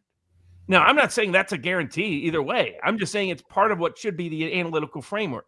Do we get a better outcome with this? We agree on the objective. Less nuclear proliferation. The question is, how do we get there? So what I was often told people is like, you can think the mullahs are the worst people on the planet. Iran is evil. I get it. They say death to America. America's a great Satan. Death to Israel for the last 40 years. They brought that on themselves. The reason why people in the West don't trust them, don't think they're a threat. I get all that. The question is, how do we achieve any particular objective we're out for? If our objective is, let's make sure they don't have nuclear weapons, what's the best mechanism and method to get there? And I'm not it's not a punch in the mouth for the development of the weapons the best way to stop it from happening with the next country? There's two different components there.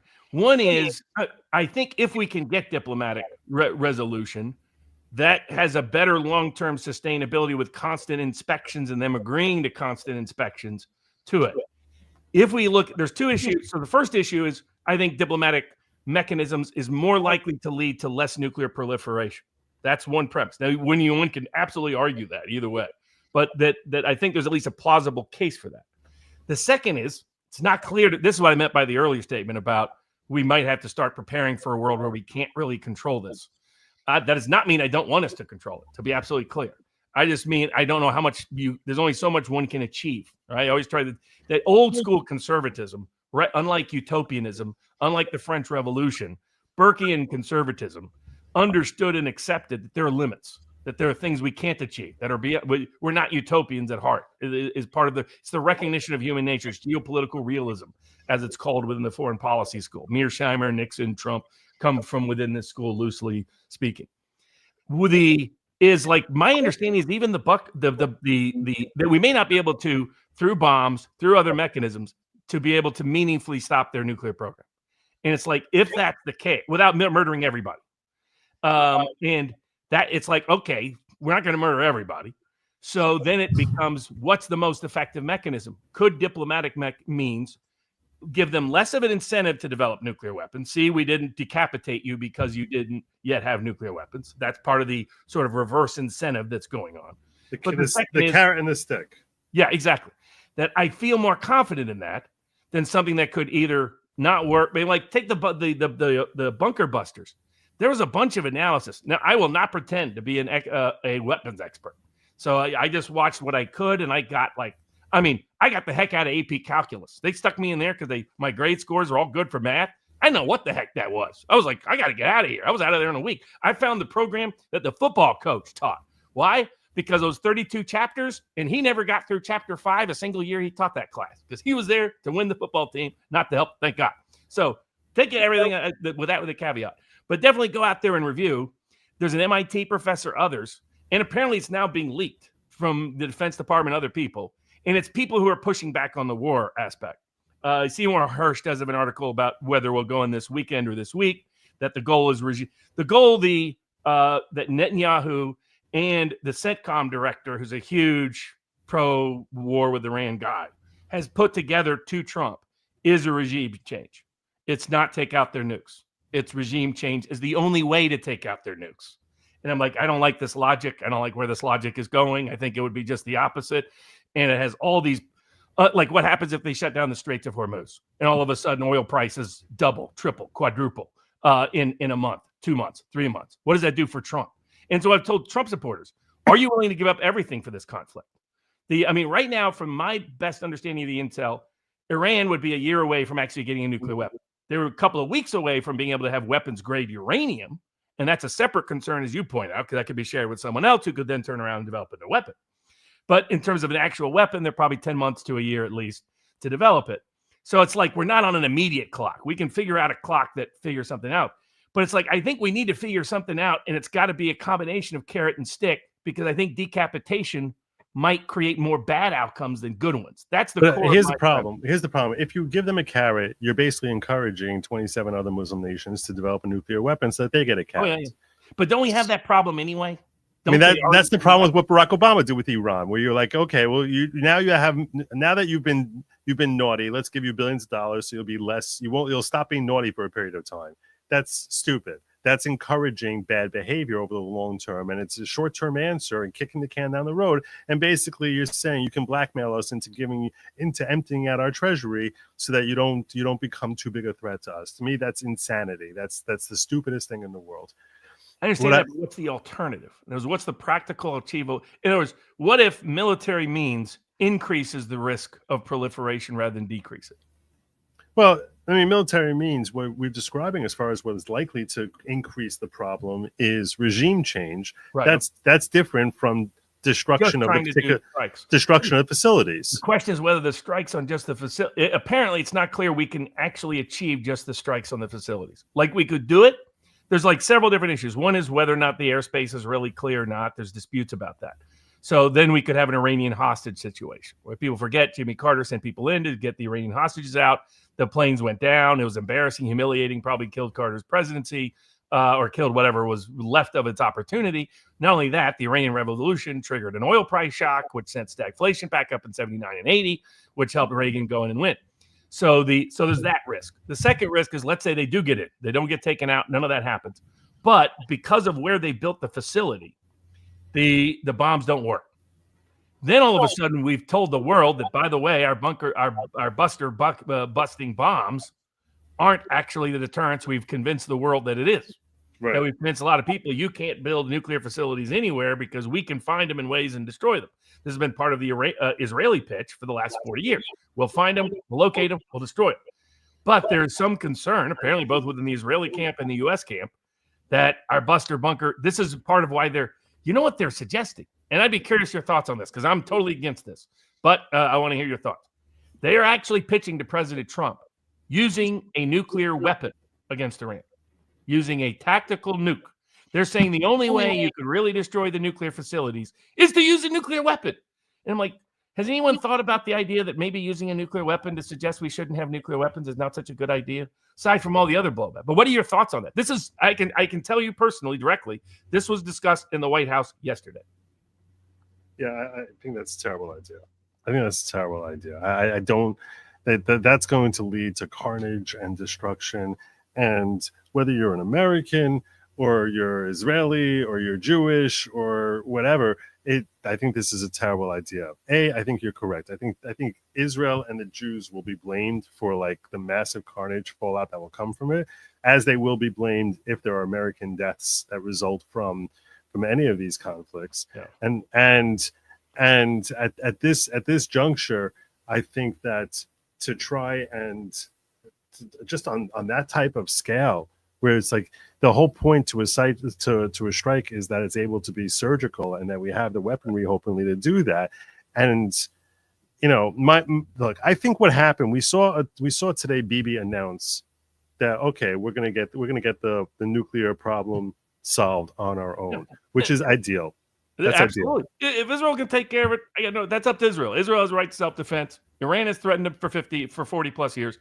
I got no issue with that. My concern is us getting involved in the efficacy and potential blowback risk, and us getting involved with regime change. Because it was what I told Mark Robert at the beginning. I was like, if this is just a surgical strike, if this is Syria 30 years ago, this is Iraq 20 years ago, I don't care. Most Americans aren't going to care. There's not going to be much blowback. There's not going to be much collateral risk. None of that. If it's a regime change operation, whole different story, whole different nightmare. And I would just like the U.S. not to be the ones doing it so that we can mitigate the blowback towards us. And from the best I can tell, they've concluded they can't do a surgical strike to take out their nuclear facilities. And that's their explanation to President Trump as to why they want regime change, use of a tactical nuke, these things on the agenda item. And that's what I've been pushing back against all week. People are like, oh, Barnes, you just want the mullahs to have nukes. That's not it at all. Never has been, never will be. Yeah, but I think that what happened was, if you ask me my opinion as to what happened over the last 48 hours, is, and you mentioned before how you're not a big fan of Bibi, and you think that I think you said you think he's corrupt. I just distrust him. You distrust. I'll tell you this much, and this is going to, at the risk of alienating 90% of my audience, okay, I think he's a Middle Eastern version of Trump. Okay, I think and you have to understand, a Middle Eastern mindset is different than a Western mindset. Very different. It's very different, and I think it enables him to better understand the Middle Eastern mindset, because Middle Eastern mindset, between as far as culturally how you deal with other people, I think he understands the Arab mindset a lot better than most people in the West can possibly fathom. And I think that, but part of what makes them who they are, if you think about what makes America, the different things that make America unique and special, the capitalism is something that is fundamental to who we are as a people in a myriad of ways beyond just our economic system. Just as far as how we deal with people, how it's something that the first thing we reach for is how we're going to take care of this with our finances. The capitalism, it dominates our mindset, and that's and I would say in a very good way. But some of the differences that I've brought up between a Middle Eastern mindset and a Western mindset is a Middle Eastern mindset, as opposed to in America, where you go into a Best Buy and whatever price they quote you, if you like the deal they're offering that week, you'll take it. And if not, you won't. Whereas in the Middle East, whether you're in Israel dealing with a Jew or dealing with an Arab, and either way, it doesn't matter, you're going to haggle over the price of something. And haggling is a major part of the Middle Eastern mindset in that part of the world, irrespective of religion. So I think that from Bibi's perspective, he looks at this as, I'm haggling with Trump as to how involved America is going to be. And there's bluffing that goes on. So in other words, the same way Trump, when you're listening to Trump, and I say you, I don't mean you individually, Robert Barnes. I mean most of you who are watching this program right now. You understand that there are times he says words that he doesn't mean it literally. He's trying to make a point. He's trying to come from a perspective. He's trying to present a certain image. And you don't look at it as like, oh, you're full of crap, you're a liar, whatever, blah, blah, blah, blah, blah, blah. You look at it as, okay, he's looking to get something. For example, right? He says, I'm going to take over Panama. You know he's not planning on invading Panama. You don't take it that way. Leftist media, legacy media will run out there saying, this lunatic's going to start World War III with Panama. But you understand that's not what he's going to do. He basically starts asking for something and figure if I make a huge ask, they'll end up offering me more than what I have now. And that's similar to what I think happens with Bibi. He's like, if I go to America and I basically say that, hey, this is where they're at, and I think that this is where they could be at. So in that case, I need your help here.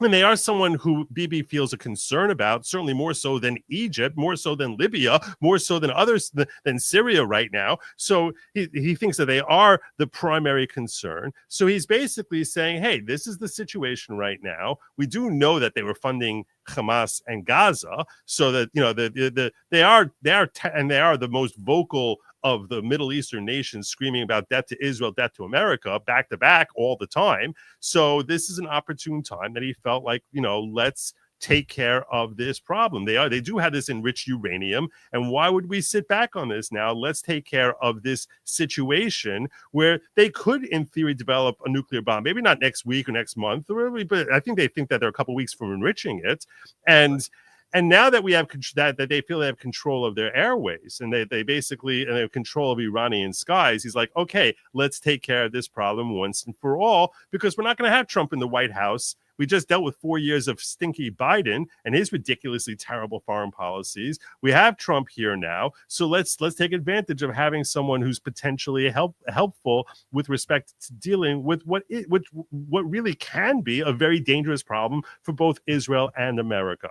So I think that's where Bibi's coming from. And then he's like, okay, if I can get a bomb buster to go in there instead of me having to like risk soldiers, my own IDF soldiers, and I could get America just fly a bomb over and just do a little pass by, drop a big massive bomb and take care of it. I'd far prefer that. And that's why I think what happened was I think he was haggling with Trump, saying, come on, just get out your bunker busters and, you know, do a couple of passovers, and the next thing you know, none of us have to worry about this nuclear issue. Trump, at first, I think, like you were saying, was basically of the opinion, yeah, you know what, that can seem like heroic and like, okay, we're knocking out an enemy, and that's how he read the room. And then when he saw the blowback, that people were like, oh, hell no, then his own base is screaming, oh, hell no, and there's so much blowback from both the left and the right. I think he went back to Bibi, and he's like, this isn't happening. I'm not doing this. I'm not going down this road.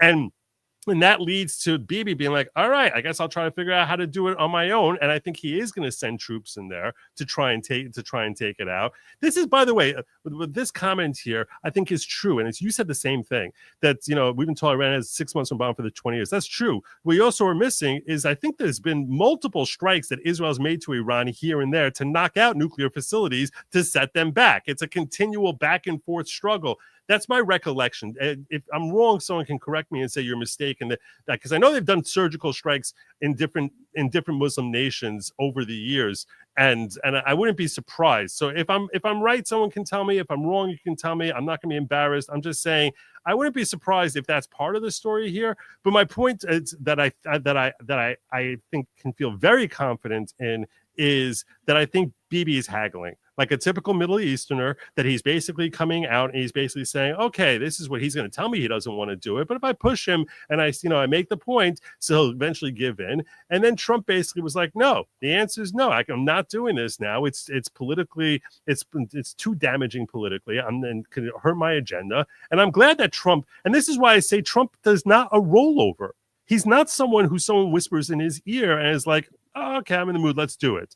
I think he gets far too little credit for having the cojones to stand up to people who were whispering in his ear. He stood up to Bolton over and over again, to all the war hawks in his first administration. Every time they're telling him he's got to go to war with this entity or that entity, or Russia's a danger, all the different threats, and he withstood that pressure. I think a lot of people mistakenly, they see his terrible appointments, and they know that those come courtesy of bad advice. So they assume that Trump takes whatever bad advice he gets and is susceptible with enough flattery or enough people saying, you're the smart smartest, you're the greatest, God bless, you're golden and you're awesome, that all of a sudden they think he's stupid enough that he just will go along with the plan. I think that is grossly underestimating the intellect and cojones and perspective of Trump. I think he is somewhat cognizant as to how his base feels about things, which is a good thing. And I think he also is someone who is not a pushover. And perhaps Bibi thought he could push him into doing it and convince him into doing it. And when Trump saw the blowback, he's like, no, you get this done on your own. And he figures it's going to get done within 2 weeks. So he basically says, okay, and then Bibi said, okay, I need 2 weeks to get this done. So he's like, okay, I'm extending the deadline with Iran for 2 weeks. And this way, if Israel fails in getting it done, he doesn't have any embarrassment that it's like, he's signing off on Bibi going to do this and having that kickback. To me, all of this seems to just make sense given what the public has seen in statements from both Trump and Bibi and on what came out today as far as the direction that these two political figures are throwing out at us. I'd like to get your feedback on that perspective. Well, yeah, I hope you're right. I mean, that's a short answer. I hope you're right. I mean, I think you're right that it's better for Trump not to be directly involved in this. Let Israel. Israel has been very good at defending Israel for a long time. In my view, let Israel be Israel and do Israel, and just don't get us neck deep in it and all the consequences that can flow from it.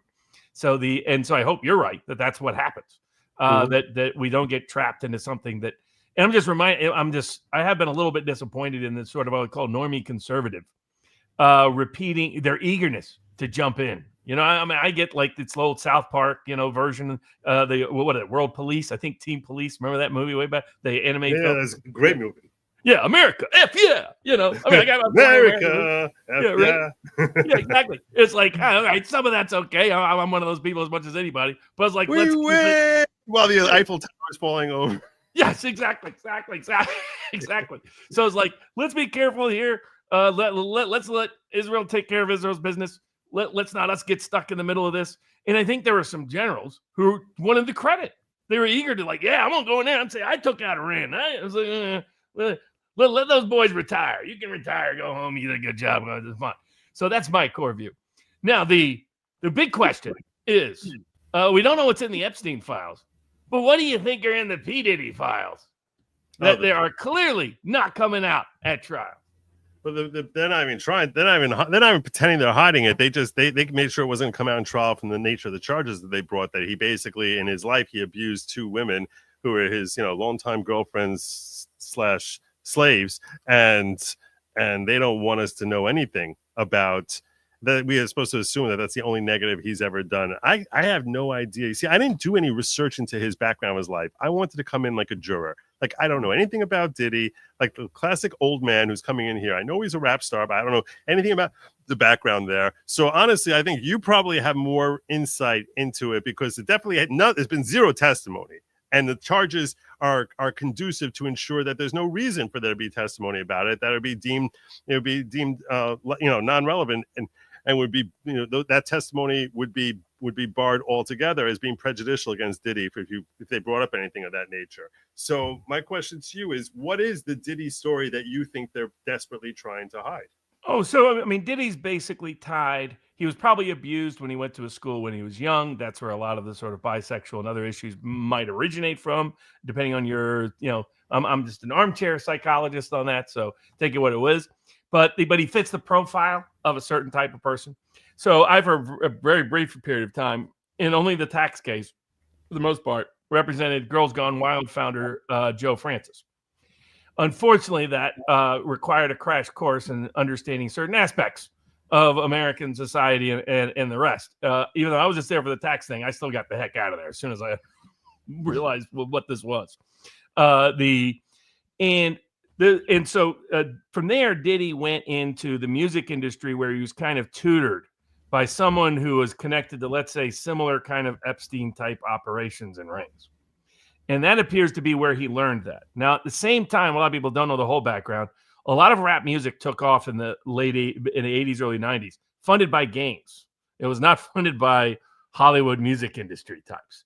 But Diddy was unique in that he was able to break through into the music world, the institutional music world, Capitol Records kind of, David Geffen, if you want, Will. Mm-hmm.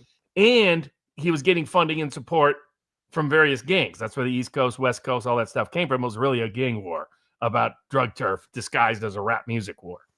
And it would implicate all kinds of people because, I mean, Notorious B.I. Diddy ends up connected to the Notorious B.I.G. murder. What's his name here in Vegas? That murder. I don't know why I'm blanking on him. I can see his face. As well as connected to a bunch of gang activities, major money laundering, and he was connected to institutional actors, going back to even whatever happened to him when he was younger with the institution he was at. But there's lots of stories of abuse that took place there. That a lot of ties to basically sex trafficking operations as blackmail extortion. It's how you develop power. It's how you got power. The other way they would bring in young musicians is you would bring in a young upcoming musician and you would get blackmail and extortion on them so you could control them. And this has just been the music industry writ large going all the way back. I mean, it was always a scam in one way or another. Haim Saban is still scamming the music industry. That's a whole other story for another day. So from a unusual combination of legal representation and personal, political, historical interest, there was ways I knew, and of course Representative Wesley Snipes who knew certain things. So there are a bunch of people who told me a basic story about Diddy, that Diddy was kind of the Epstein of the music industry. That's how he maintained his power. That's how he obtained his power, and that's how he maintained his power. And that he was a critical glue, if you will, with a whole bunch of other people. And part of this is DC or Hollywood. Yeah. Which one? Hollywood, and then during the Obama era, politicians. So I think he tried to blackmail the wrong person. Maybe he occasionally lives in Chicago, having a problem building his library. Don't know. Maybe they were running for president and they were the vice president. Don't know. Let's just say, don't have to dig too far, find some connections. Some people who might have been off those freak offs that, by golly, they don't want in. And so when it first started, I was like, okay, how's this case going to develop? And as soon as I heard your recount of the opening statements, I was like, OMG, they're going to redo Epstein. I was skeptical I was skeptical of the case once I knew Maureen Comey was prosecuted. It's like she did Ghislaine Maxwell, and Ghislaine Maxwell was the most unique sex trafficking case ever, in that we still don't know who they trafficked anybody to. And it's like, they're not really going to run another sex trafficking case and accuse Diddy of only trafficking people to himself, are they? Yeah. They are. They are. I'm still irritable about Pam Bondi. Why the heck is Maureen Comey? And I'm still agitated Bongino and Patel over that. Why is James Comey walking the street? He threatened to murder the president of the United States. We're willing to go to war with Iran because we think they did it. Why don't we lock up the former FBI director and high-ranking Justice Department official everybody's copycatting because he got away with it? But maybe it's because of Maureen Comey. Yeah, no kidding. But yeah, the fact that Maureen Comey is running this case, I was like, here we go again. Because like I said, she's a really good attorney. She is a really good attorney. Very skilled. I mean, yeah, James very Comey, skilled. Very high IQ. Just corrupt as a... Yeah. Do you know? I don't know if you heard my latest corruption that came out. I think it was last week. Was that the Kanye Kardashian? And then didn't Kanye show up the next day in court? Did I see that right? I didn't see him there. I didn't see that Kanye was there. But the speculation is when Jane was testifying, she was talking about how she went to a party in Vegas and she was invited. When she told it on direct, you would think it was like some young up and coming rapper or something like that who was making a party for his wife or his girlfriend. They were unclear about who it was. This is on direct, and that while she was there, she saw some crazy activity that was happening there, and they were asking her about who she knew in the industry. What ends up coming out on cross is that they showing pictures and they don't want us to see the pictures. They're not allowed to show us the pictures of who she's with. They never use the name of this rapper, which is a little bit weird. And then they're like, and that's the rap star. And he's more than a rap star, isn't he? He's kind of an icon, isn't he? And he was there for and you were there in January of 2023. Yeah. And this is early January, and that was for his wife's birthday. And if you do the math, his wife, and he's like, well, I'm not sure wife or girlfriend. Yeah. So it was her. And this is you there. This is her there. This is the rapper there. Yeah.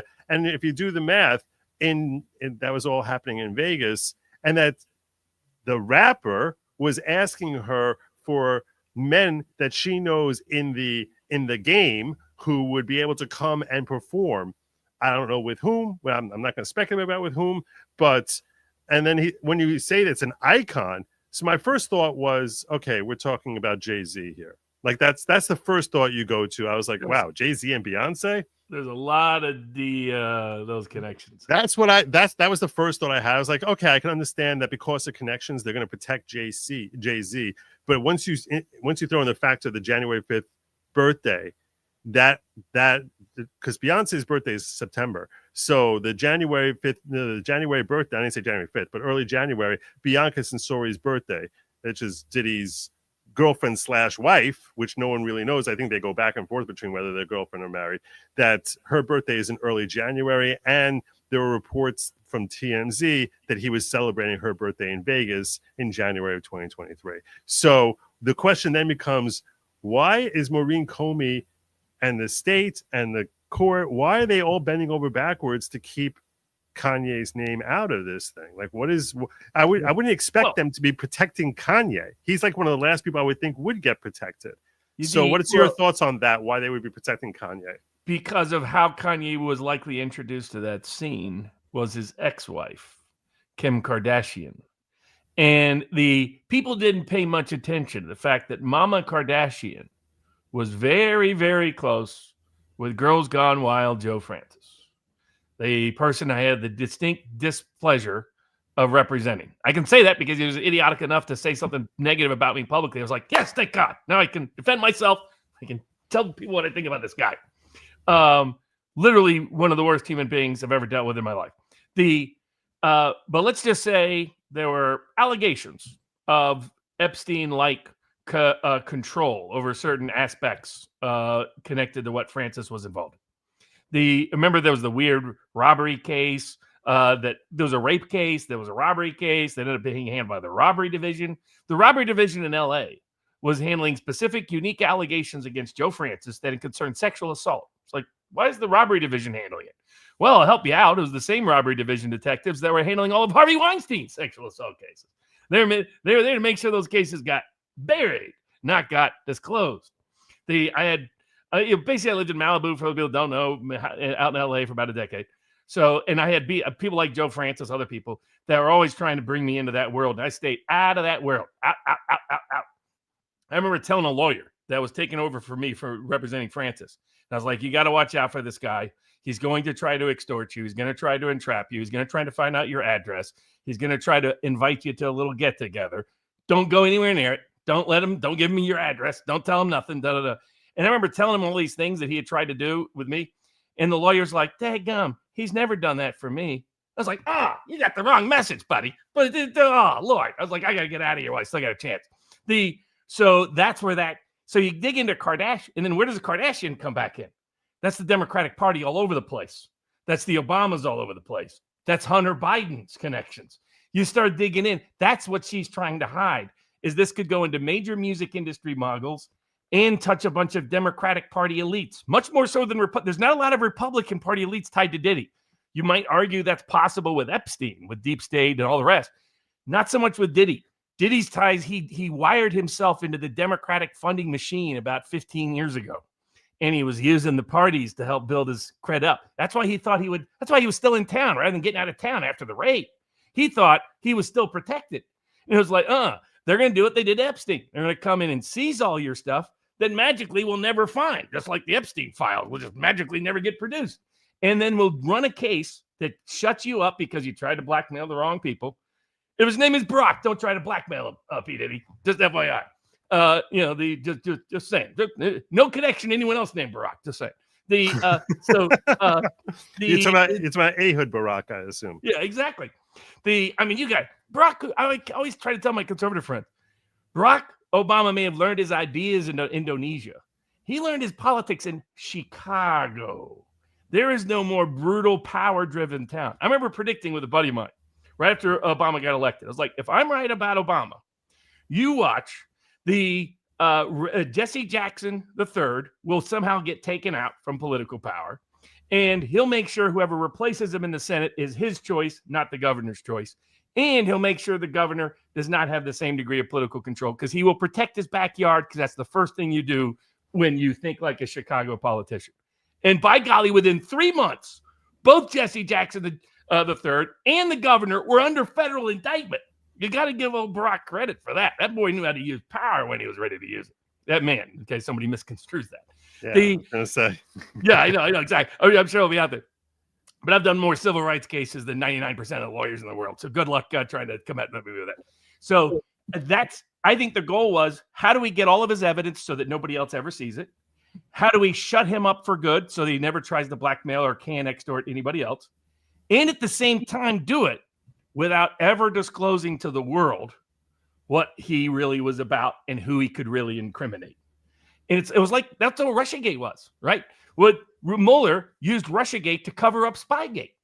It was what appeared to be an exposure investigation was actually a cover-up investigation. And I think that's what P. Diddy is. Now, you've been mentioning they might not secure at least convictions across the board. What do you think where do you think things stand currently? So there's 5 charges. The first charge is for RICO. The second and third charge is for trafficking. The second charge is for trafficking Cassie. Third charge is for trafficking Jane. Fourth and fifth charges are for interstate transportation for purposes of engaging in prostitution. And that's when he brought in a couple of porn stars to perform. So male porn stars to perform. So the charge number 3, the trafficking of Jane, clearly is the weakest one.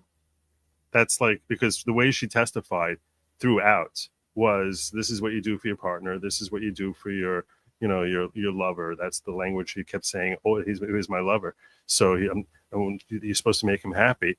That's not being compelled. That's 18 U.S.C. 1591 is, it's compelled to engage. That's a choice. It's a stupid choice, but it's a choice that's motivated by she wants to please her partner. And I don't see, even before we're supposed to wrap up the direct tomorrow or Monday, and then we'll go into the defense's case. But that case, I think, is dead in the water. And there's been some testimony, which has, Cassie's case is much, I think, stronger, because when you're looking at the compulsory element, so they want to say, they brought in Dr. Dawn Hughes. She's the woman who testified on behalf of Amber Heard, the psychologist who testified on behalf of Amber Heard. I'm curious, did they bring that up at all?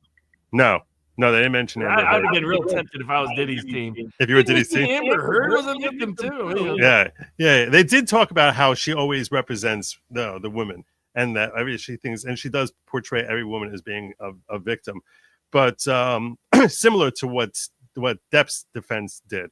But yeah, so she's trying to portray that financial control is an element of control, or using triggering language and trying to beat the person down emotionally and sap the strength out of them is a way of controlling them. And I think there's elements of truth to what that's saying. But if you want to throw someone in jail for a minimum 15 years, I think you need real control, not something that people might say that, that I've seen that in my relationship. I'm the breadwinner. I take care of my wife. Is she under my control? If I tell her I want to go to a party that she doesn't want to go to, all of a sudden now I'm trafficking her. I mean, to me, that doesn't, because I insulted her cooking and I make the money around here, so also she's under my control. That doesn't seem to make sense.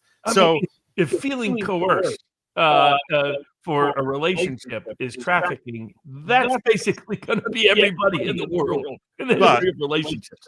But with Cassie, which we have stuff with Cassie that we don't have with Jane, like violence and video. We have tapes multiple times of violence. We have seen her face getting blown up with bruises and stuff, and blackmailing her, where basically he's humiliating her on a plane, showing for a 5-hour flight from France to New York a freak out video running there while they're sitting in the.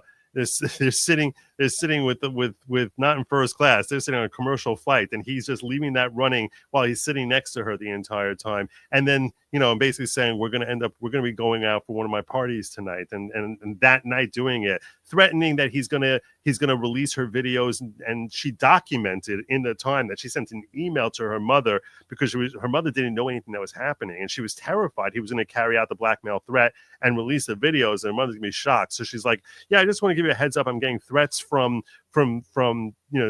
Sean that he's going to be releasing videos of me doing very humiliating things. And it's supposed to happen one on Christmas, one right after Christmas.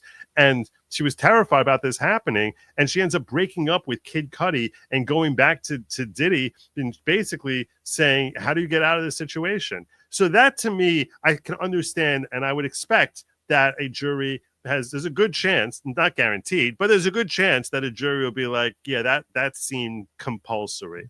The RICO, I think they could get him on the RICO. I think they can get him on the RICO, but I will tell you this: there's not too many black people left on the jury. The longer this trial has been going on, the more the viewers who are with me have been turning against the prosecution and actually starting to find reasons to say that he should be acquitted. And I think the Jane testimony hurt. I think they have to let the Jane charge out, because once now you start saying, I don't really buy it on the whole Jane thing, it makes you start to forget the testimony we heard a month ago from Cassie. And if you forget about that, then you start thinking perhaps that, this wasn't so terrible. So even though it was horrific and the guy's a terrible monster, but you could start to find excuses to acquit him. And you need to get all 12, as you need to get all 12 of them to unanimously agree that they're going to put him away for a very long period of time. It's a tough bar. It's a tough bar, and it's a tough case. So I think that I would lean toward them getting a conviction at this point, but this really feels like it's a toss-up to me as to how it's going to go in the end. I'm actually very curious. I could see them deliberating for a while on this. How much longer is the trial? We're supposed to wrap up by July 4th. That's the objective, which gives the defense. It gives the defense. That's what the judge keeps promising, which gives the defense another week and 2 weeks of and probably promising the jury they can keep their vacation time implicitly. Yeah. I mean, we had delays this week, which were unanticipated when a juror missed time and didn't show up, so they canceled a day. But they keep talking. The judge keeps talking about keeping on this track to have them wrapped up. But that's for them to start deliberating, which means we probably wouldn't get a verdict on this, I would imagine, for several days afterwards. I mean, I don't think it's going to be a quick verdict at all. I'd be very surprised if it is. So. Well, was it good? I mean, there was a bad quick verdict this week in the Grace Shara trial. I'll discuss it more on Sunday. Sad case down. Wait, which trial? Girl. Oh, I thought you were going to say Karen Reed. I thought you were going to. I was going to get to that next. The okay. Sad short verdict was the Grace Shara case, but I have hope that what is with that case? I'm not familiar with that case. So, 19-year-old girl with Down syndrome gets checked in the hospital with mild COVID. The hospital starts systematically excluding her caregivers and guardians and healthcare POAs from the process. Not telling him what medication she's got, not telling him she almost died twice, telling her that they're going to release her soon, obsessed with trying to give her remdesivir, obsessed with trying to give her incubator, all the COVID protocols. Yeah. They end up pretending her death was a COVID death when they mixed a bunch of stuff together, put a false DNR in a report so they didn't resuscitate her, gave her morphine, which basically killed her. And so brought suit under medical malpractice and battery claims. The judge wouldn't allow the battery claim to go to the jury, so that's going up on appeal. The jury found 11-1, no medical malpractice, which was disturbing. It's whenever you sue doctors, you get this sort of godlike impact where people are like, oh, the doctor just cares. He wants to protect me. He wants to help me. And if they like the doctor or they don't find reasons to dislike the doctor, you tend to run in a wall, no matter how compelling or convincing your case is. So, but the judge made a huge, you'd probably recognize this. Biggest thing that happened at the trial was the defense expert realized how much they were going to get hammered. So the defense expert completely changed his expert testimony right at trial. Wow. You're never supposed to be able to do. No, because you get hammered. You said this, you said that. And this is your point. You said this, you said that. Correct. So usually the judges strike that testimony, exclude it, and give a special instruction to the jury. This judge wouldn't do any of that. Really? So they've got a good issue on appeal that gives them a really good shot to come back down. Now, they're still stuck with the med mal caps unless they can get the battery claim. But they developed a lot of good legal theory. Now, I helped pick the jury. It was a very sympathetic jury. But I think a combination of how well the doctor testified and the expert getting to come up with surprise testimony at the last minute was just enough to tip them over the top. They just don't. It's very hard for. And the other reason it's a problem when they change, especially if it's a defense expert that's changing, is because a lot of these trials become about the experts. And these experts, by the way, it's hard to get a personal injury attorney who wants to take this. They're a specialist in med mal, because the experts in a normal personal injury case, they'll charge $5,000, $7,000, $10,000 for their work. But if you want to get in a med mal case an expert, you can't just get a run-of-the-mill doctor who's testified before. You want to have the expert of the expert, and they charge, the person who wrote the book, which everyone's reading from when they're in med school. That's the guy you want to have up on the stand there saying, no, this is a violation, or yes, for the defense, yes, they did this completely consistently with how they're supposed to do it. And they charge many tens of thousands of dollars, and the investment from the lawyer is much higher.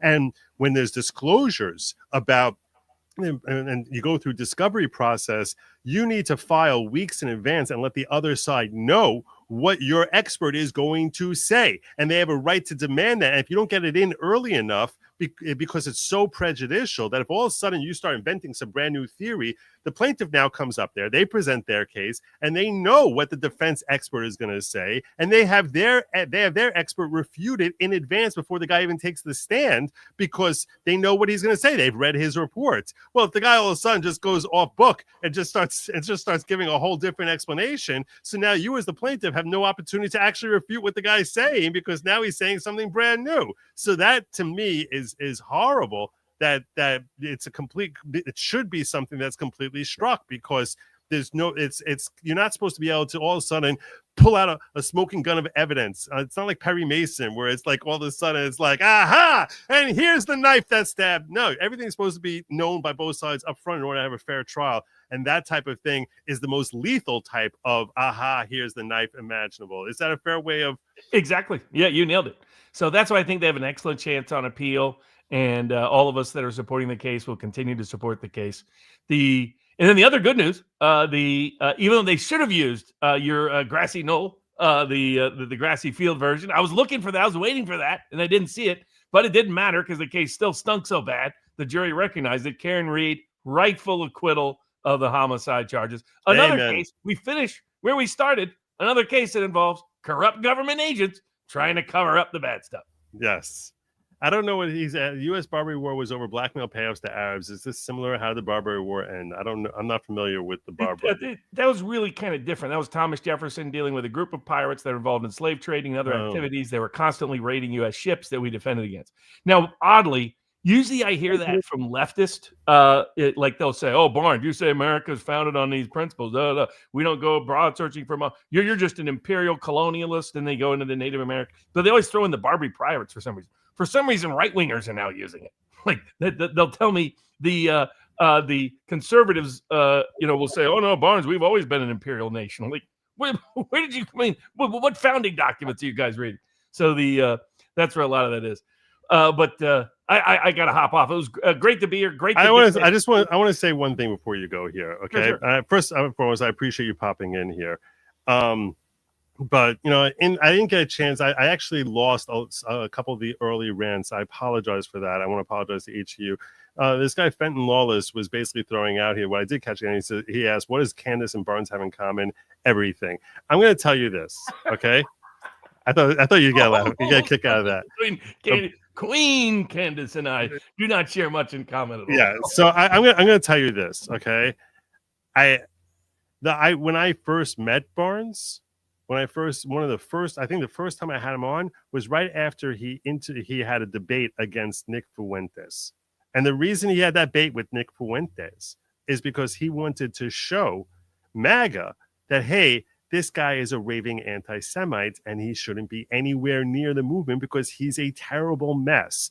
Now, at that time, I don't think any of us realized just how obviously he was a glowy, but this guy, glowy, who likes people who dressed up in cats, and he likes to run around after. Right. So he was looking to expose him. And my point to you is this. By the way, just a little side point. You know what I mean? They're always like perverts. It's very unsettling. It's a family show here.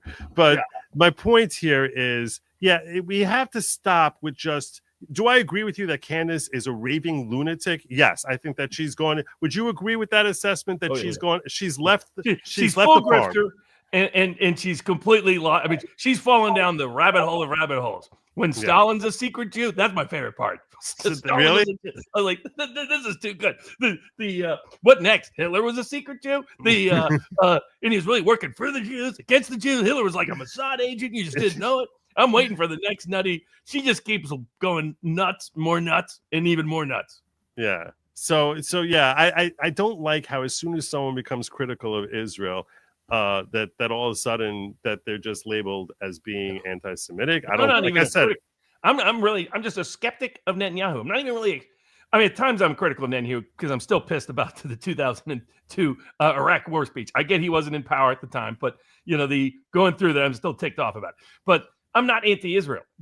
And by no means anti-Jewish. And in my opinion, there's political risk for Israel in this that I don't see being assessed by people within the Israeli pro-Israel camp, like Lee Smith, great writer, great, did plot against the president. Did great coverage on Russiagate. But he was out there, like Gad said, saying anybody who raises a question about this or implying it just hates Jews. And it's like, no, you got to pay attention that this is beyond that. This is not the aspects of the Hamas-Palestinian dispute. This isn't just Fuentes and Candace Owens. That when Alex Jones is worried about it, he's worried about it from a war perspective. When Tucker Carlson, Steve Bannon, these are people that are very Steve Bannon, very pro-Israel. They are worried about how it might blow back. Now, maybe they're right, maybe they're wrong about the tactical assessment, but we need to do that assessment without accusing each other of being either in Israel's pocket or in Iran's pocket. Yeah, no, I agree with you. You have to recognize the impact that it's going to have on someone who's not following politics on a day-by-day basis as to what they're going to take away from this whole thing, and to be cognizant as to the very obvious blowback that will come, and that you'll have no way of having like a really great argument against, other than you'll sound like the way the government sounds when they try to explain the Gulf War, where you're just like, it's just a very, you're only building resentment. And that's why. But I would tell you this: I would think that if Israel cannot manage to get Fordow, that last nuclear plant, I do think a bunker buster, assuming that we can be very confident that the pilots would be safe and everything like that. I do think. Right. I think I disagree with you, but I don't know if you agree with me about that. Well, if you can, that's the key. I mean, and there's been inconsistent intel and information on that, and I think if that's the focal point, that has far less risk than a regime change operation. Than going in on the boots on the ground operation. Yeah. And I understand people are like, Trump would never do that. Let me tell you, generals are telling him to do it. That's what Seymour Hersh's article is about. And that's why I was trying to get everybody, let's come up with what is a sensible argument for the base to make to Trump and make it consistent and loud enough so that we don't see a repeat of the COVID mistakes. Because there were some of us, but there were only a few of us. Someone pointed out, Barnes, Candace was working for Harvey Weinstein. I'm totally shocked that she's a complete grifter. Totally shocked. Color me shocked that Queen Candace will work for whoever writes the biggest check. That you could see that coming 100 miles away. But yeah, I got to wrap up. Lee, thank you so much for coming. Where can people find you? Oh yeah, VivaBarnesLaw.locals.com. If you want any of the sports picks or political bets on the political markets, man, you can bet on crazy stuff. There's some stuff I'm not really comfortable betting on, but there's some. Even I got limits as a gambler, but at sportspicks.locals.com. And thanks for the invite. Great show. Always follow Good Logic. Great coverage of the P. Diddy trial. Great coverage, day-to-day news. Very honest, balanced coverage, which is rare in some of these topics. I told people, if Israel is a party and we were looking for a jury, we would likely need to find people from Mars because there's not a lot of independent objectivity. But you're one of the people that provides that independent objectivity. It's very helpful. And obviously, I hope your son and your father stay completely safe during all. Thank you so much. I really appreciate you popping by here. Take care. Absolutely. Peace, brother. Always good, Joe. So that was Robert Burns. There you go. When I saw that, I'm not going to kid you. When I saw that tweet about the whole Epstein Israel thing, I was like, et tu, brute, et tu. But I think he makes reasonable points, and we have to be careful before jumping off and just being like, oh, there's another one we're gonna throw into the scrap heap of like the bad guys. There's too much side taking. When I saw that tweet, I was like, that's what made me decide I want to get him on. And then he happened to jump into my box to mention to me about the whole Tucker Carlson error that I had made. So that's what made me basically get him on here. But yeah, do I agree with everything he says? No. I think that sometimes he speculates, and the speculation comes across as if like this is the inside dope. And he admitted that he tries stirring up the hornet's nest sometimes to see what happens. And if you take him, I think that he has some. He's obviously, really smart guy and a smart lawyer. So I appreciate his takes, and I'm very appreciative that he stopped in here. If some of you were upset or bothered with him, I'm not trying to upset you. I do want to get in other voices. I'll tell you right now, there's another guy I'm planning on having next week who's been on the show before, who seems to be leaning towards being even. If you thought that Barnes is insufficiently pro-Israel, the guy I'm going to have on next week is going to get you really outraged. His name is Liberty Lockdown.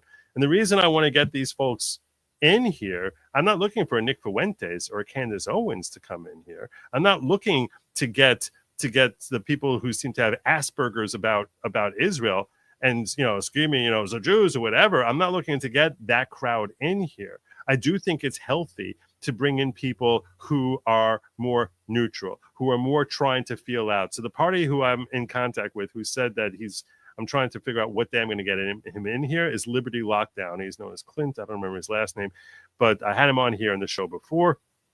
He's someone who has said of late several anti-Israel things, and I'm hoping that I can help change his perspective and make him have a better understanding as to how some of his source material is sus. I think some of his source material is he ends up taking from very shaded perspectives and seems to just assume that he's reading truth. And I think that he doesn't realize that some of his perspectives are being manipulated. And I plan on bringing him in here. And yeah, that's basically, so I'll give you that heads up that is coming. And I think that having these conversations are healthy and productive. We get to learn more and, hopefully get closer towards having truth. We're living in an age right now where truth is such a rare commodity. And everyone who they're talking about things, especially something as politically charged as Israel, they're going to come in with very charged up, and the everyone gets on edge and on friction. And I know for many of you watching, you may feel on edge or about particular issues. I get it.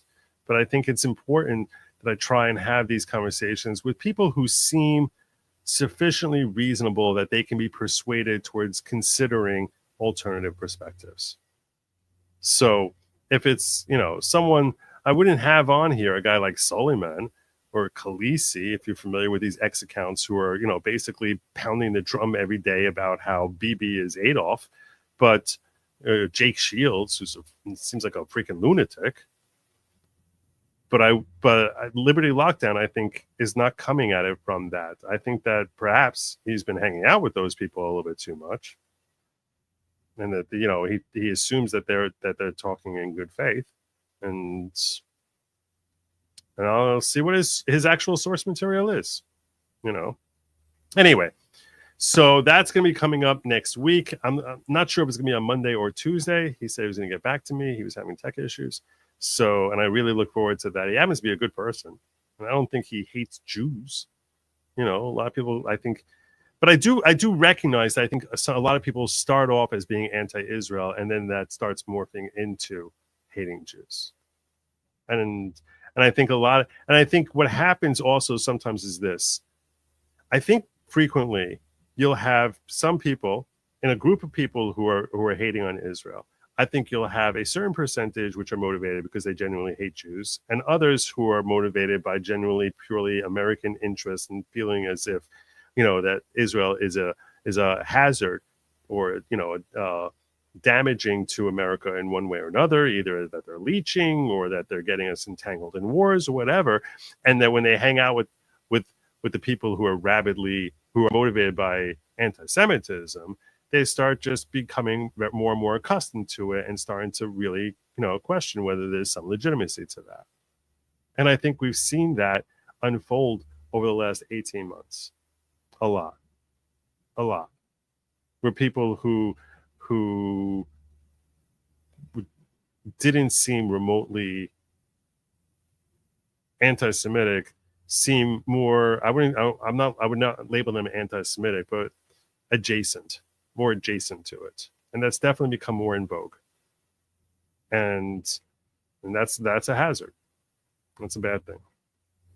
I mean, it weakens them, and it's bad for all of humanity.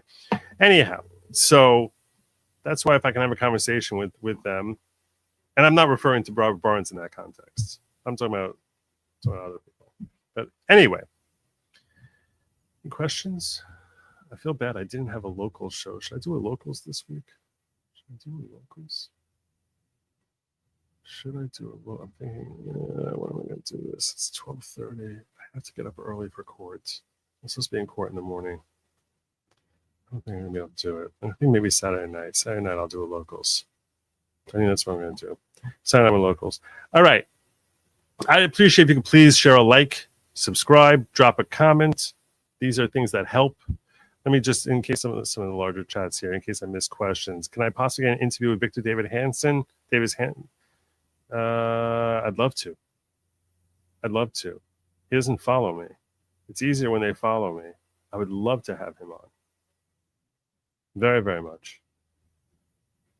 I agree with this, that there's shadiness everywhere. I go to bed at night asking God, why do I like Joe and Barnes? Okay, Beaver 2 so much. Is it wrong of me to ask him this? These are good questions. These are good questions to ask. These are very good questions to ask. All right. I think I pulled up everyone's comment here at one point or another. I got this question. I pulled this up. And Shia Eisman saying, so I want to clarify to you, Shia. He says, my great-grandparents arrived in Israel in 1809 and were key builders in the pre-states. The students of Vagon fought in every war, including my brother now. Yeah, there's a lot of, and Shai Eisman is an Orthodox Jew, and there's a lot of, Orthodox Jews who are very strong supporters of Israel. That's what I said. I said it's a mixed bag. It's a very mixed bag. As far as, there's arguments you can make on both sides. Carlson Depth here, who also is an Orthodox Jew, he says, you're wrong about Zionism starting as a secular movement. First, there were the disciples of Vilna Gaon, rabbis Kalisher, and Oliver, Choveva Etzion. Yeah, okay, fine. But they were not the ones, they were in the beginning of the 18th century. They were 100 years before Herzl, 85 years before Herzl. And they were well over a century before Israel was actually founded. So they were gone by the time Marx was printing. So I don't think that they're relative. I don't think that just because there's some people who talked about it 200 years ago. I'm sure you can find people who 500 years ago who were talking about going back to Israel. But that's not Zionism in the form that's taken over the last century. So, as a non-religious who can negotiate in the Middle East, Israel is the most reasonable ones. Yeah, I think that's probably true. I meant to tell Robert this, and I forgot. A friend of mine told me this. When I said that to me, he's like a Middle Eastern Trump. That he said, if you ask, I heard someone who's telling me, you ask any Israeli, I'll tell you about Netanyahu. So they say, oh, hu ganav, hu gazlan, hu mishaga, hu rasha, which basically means he's wicked, he's evil, he's corrupt, he's a thief. And he says, so who are you going to vote for the next election? Oh, Bibi. So that's how Israelis who vote for him tend to look at him. It's like, no, that's the guy we need.